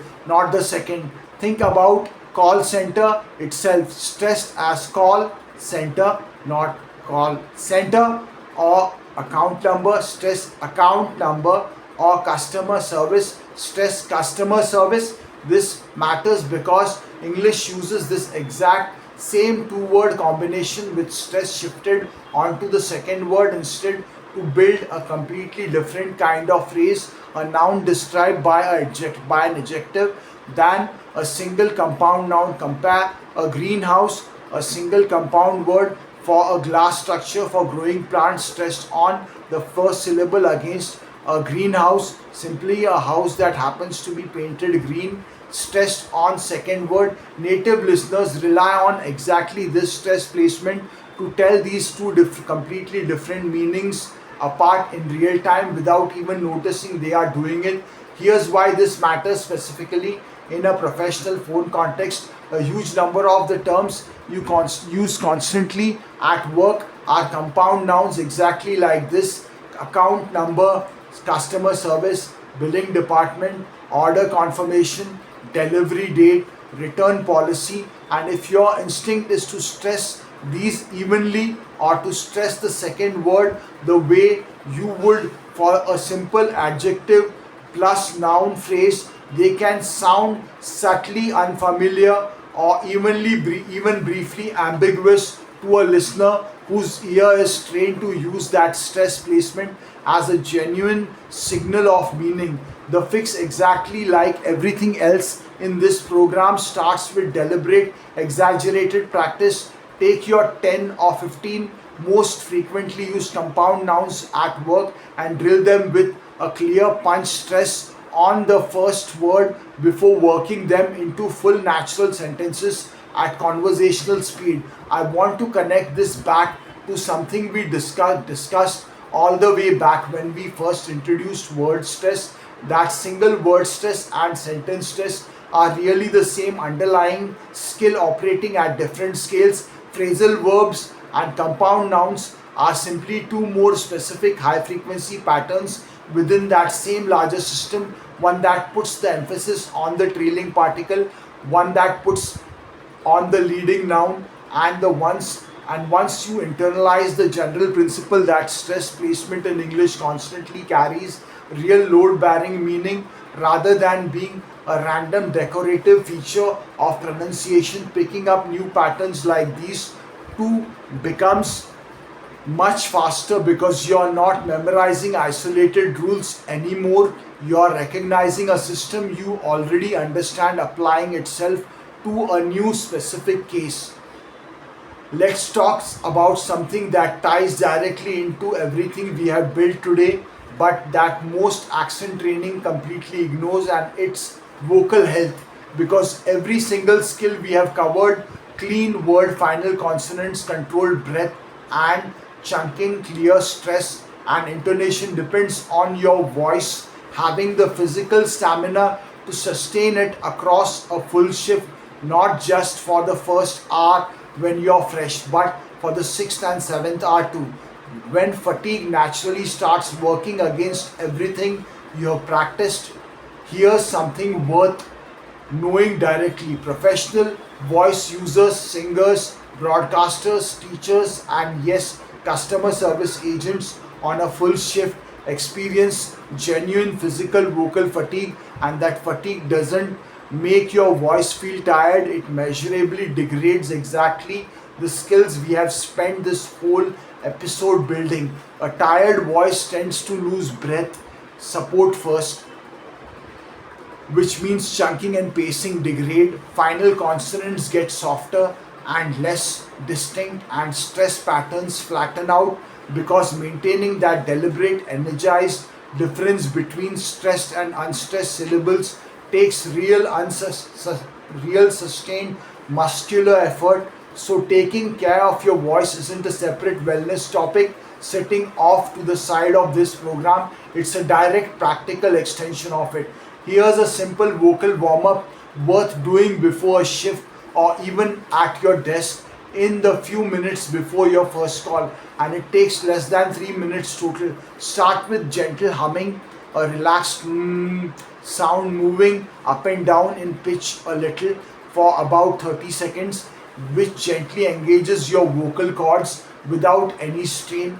Move into lip trills, that motorboat style brrr sound made by relaxed lips and a steady stream of air for another 30 seconds, which is genuinely well regarded technique among professional voice coaches for warming up the whole vocal mechanism generally, gently and evenly. Then spend a minute doing a few of the specific sound drills from earlier in this episode. Third repetition, a few rounds of your R and L minimal pairs at a relaxed moderate volume, which serves the dual purpose of warming your voice physically and reactivating the specific muscle patterns you are trying to reinforce right before you need them on a live call. Here's some practical guidance on hydration, since this comes up constantly in vocal health discussions and it's worth being specific rather than vague about it. Your vocal cords function best when properly hydrated, and that hydration comes from steady water intake throughout your entire shift, not from a large amount right before you start talking. Since it takes time for hydration, it to actually reach your vocal tissue, room temperature or warm water tends to be gentler on the throat than very cold water, specifically across a long shift. And it's worth minimizing excessive caffeine, specifically during work hours, if you notice your voice feeling dry or strained, since caffeine has a mild dehydrating effect that can compound across a full shift of continuous talking. Here's something worth knowing about posture, since it connects directly back to the very first skill we covered in this entire program. Breath support. Slouched, collapsed posture physically restricts how much your diaphragm can move, which directly limits your breath support, which, as we discussed at length earlier, is the foundation underneath chunking, clear final consonants, and sustained vocal energy at the end of long sentences. Sitting with a reasonably upright, relaxed posture, shoulders down rather than hunched toward your ears, gives your breathing muscles the physical room they need to do their job properly. And this is a genuinely free, immediate improvement available to you on every single call. No practice time required at all, just a small ongoing adjustment to how you sit while you work. Here's a final piece of practical guidance. If you ever notice genuine vocal strain, hoarseness that doesn't resolve with rest, real pain rather than just normal end of shift tiredness, that's worth taking seriously and mentioning to a supervisor, or if it persists, a medical professional, rather than pushing through it or trying to compensate with more effortful technique. Vocal strain compounds over time, and if it's ignored, and the goal of everything in this section is to help your voice hold up comfortably and sustainably across a real working life, not to add one more thing to push through on top of an already demanding job. Taking care of the physical instrument itself is just as much a part of professional voice work as any of the specific pronunciation techniques we have spent these 3 hours building together. Let's do one more thing before we close, and I think this will genuinely help pull every single piece of this program together into one coherent picture. I want to walk you through a complete realistic call from start to finish, narrating exactly which technique is active at each moment, so you can hear how all of these separate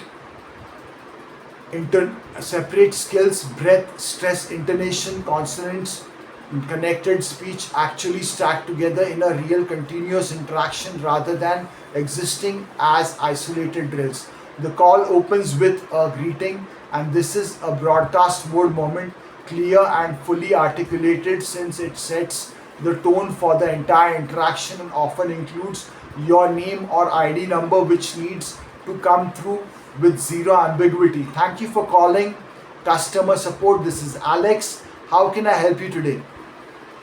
Notice the falling intonation at the end, a confident statement rather than an uncertain question, and notice the clean word final consonants throughout. Support today, nothing trailing off. The customer explains their issue, and this is where your Ear training becomes active listening for stressed content words to catch the core of what they need rather than trying to process every single word with equal attention. Exactly the same selective listening skill native speakers use automatically. Say the customer explains that a package was supposed to arrive yesterday and hasn't shown up yet. Your acknowledgement here shifts into that empathetic intonation pattern we covered, a genuinely warm falling pitch on the key content word. I completely understand how frustrating that must be, especially when you were expecting it yesterday. Notice the natural connected speech throughout that sentence. Understand how linking smoothly, expecting it, linking smoothly. This is conversational mode, not broadcast mode, because this moment is about emotional connection, not high stakes information transfer. Now the call shifts into information gathering, and this is exactly the moment to move into broadcast mode again for anything high stakes, an account number, a tracking number, a name spelling. Let me just confirm a few details. Can you give me the order number for me? The customer provides it, and if it's a name that needs spelling confirmation, this is exactly where the phonetic alphabet drill comes in. So that's S as in Sierra, M as in Mike, I, T, H. Is that correct?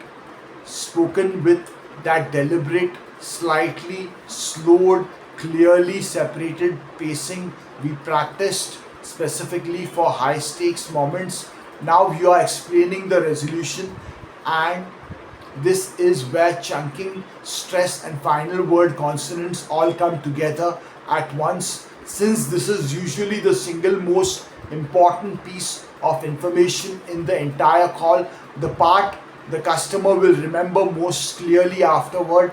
I can see the package is actually still in transit, and it's showing an updated delivery date of tomorrow, the 16th. Notice the deliberate pauses at each chunk boundary, the clear stress on the key content words, transit, updated, tomorrow, 16th, and the fully intact final consonants throughout, especially on that date, this which is exactly the kind of number that could otherwise get confused with a similar sounding one if it were rushed.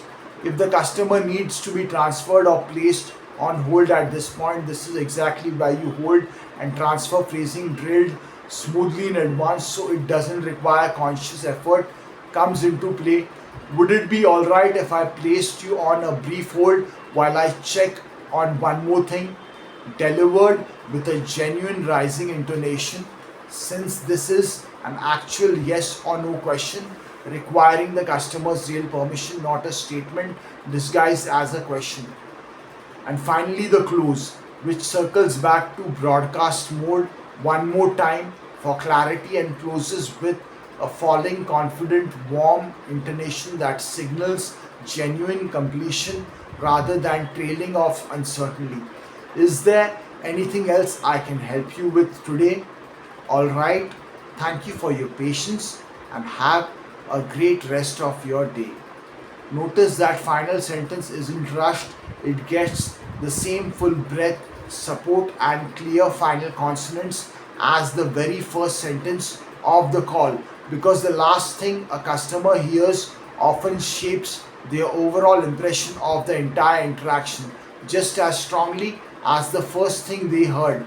That's the whole picture. Start to finish, every single technique for these 3 hours showing up exactly the moment it's needed, shifting fluidly between broadcast mode and conversational mode, between careful separation and natural connected flow, based purely on what that specific moment in the call actually calls for. This is genuinely what mastery of this material looks like in practice, not memorizing which sound to use where, but developing enough automatic fluency in each individual skill that they combine smoothly on their own in response to the real moment to moment demands of an actual conversation. One last thing before we bring this all the way home, and it's about perfectionism, because I have seen this derail more learners than almost anything else we have covered today. After 3 hours of this much detail, vowels, consonants, stress, intonation, connected speech, regional variation, it would be completely understandable to walk away thinking you need to get every single one of these things right all the time before you're really succeeded. I want to push back on that directly, because it's not true, and believing it tends to create exactly the kind of self-conscious tension that, as we discussed earlier, actually makes speech worse rather than better. Here's a more useful bar for success, and it's the same one we opened this whole episode with: instant comprehension on the first try, in a natural, comfortable conversational flow that's genuinely achievable, and it doesn't require flawless production of every single sound and pattern we have covered today. It requires the handful of highest impact skills: breadth and chunking, the specific sound contrasts that matter most for your own background and your own work vocabulary, clear word final consonants, and confident falling intonation on statements working reliably most of the time, and slightly imperfect th and occasional flattened diphthong. None of that meaningfully damages a call if the core structure, the breadth, the chunking, the stress, and what matters is solid and consistent. So, as you head into your own practice starting today, I would encourage you to hold this whole 3 hour map loosely as a genuine resource to return to over months, not a checklist you need to complete perfectly this week. Pick the one or two things that felt most relevant to you as you listen. Go build those into a real daily habit, and trust that rest of this material will still be here waiting whenever you are ready to layer in the next piece. That's genuinely how sustainable, lasting change in speech happens. One consistent, well chosen habit at a time, not an overnight transformation, and not a demand for perfection along the way. And if you find yourself a few weeks from now in that flat, frustrating stretch we talked about earlier, the one that tends to show up somewhere around week 3 to 5, I want you to genuinely remember this exact moment right now at the end of this episode, when the whole picture felt clear and the motivation felt strong. That flat stretch isn't a sign that any of this stopped working. It's a completely normal, well documented part of exactly how this kind of change happens in every learner who's ever gone through it. And the people who come out the other side with a genuinely clearer, more confident voice are, almost without exception, simply the people who kept their 15 minutes a day going through that unglamorous middle stretch, not the people who happen to find some shortcut the rest of us missed. You have everything you need to be one of those people, starting with whatever small, consistent practice you choose to begin today. I want to close this episode the way I opened it, with Divya, because I think her story captures something important about where this journey actually ends up. And it's not where most people expect. Remember, she started this whole process after that 6 minute call about a prescription date that should have taken 90 seconds.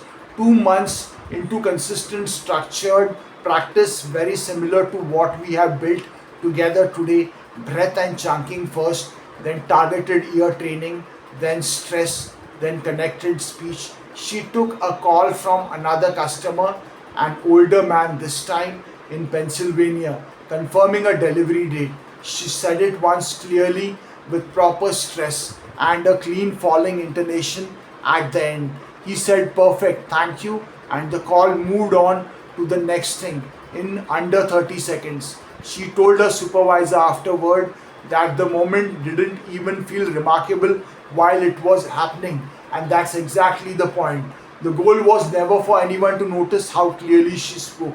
The goal was for the call itself to just work smoothly, invisibly, the way a good conversation should. That's really the entire aim of everything we have covered across these 3 hours. Not to erase where you're from, not to sound like someone you're not, but to remove that, but to remove every unnecessary bit of friction between what you mean and what the person on the other end of the line actually understands the first time, without strain, without repetition, without anyone even having to think about it. You now have the complete map, breadth, and pacing as your foundation. A retrained ear that can actually hear the distinctions that matter, a vowel system that's no longer collapsing distinct words into the same vague sound, stress and intonation carrying meaning the way native listeners expect, the specific consonants that cause the most real breakdowns, the natural blending and linking of connected speech, the specific tools for the highest pressure moments a real call can throw at you, an understanding of your own likely background specific patterns, and a realistic sustainable practice structure to carry it all forward.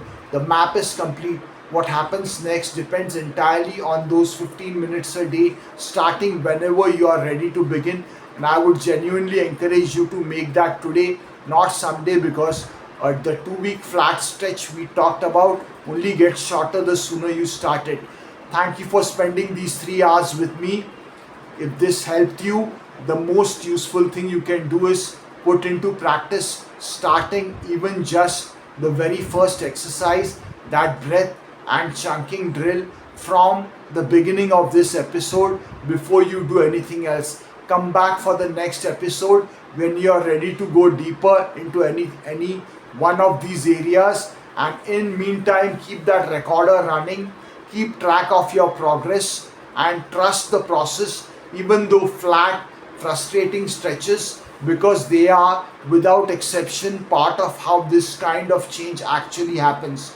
Take care of yourself, keep practicing, and please subscribe now if you found this helpful. I'll talk to you next time.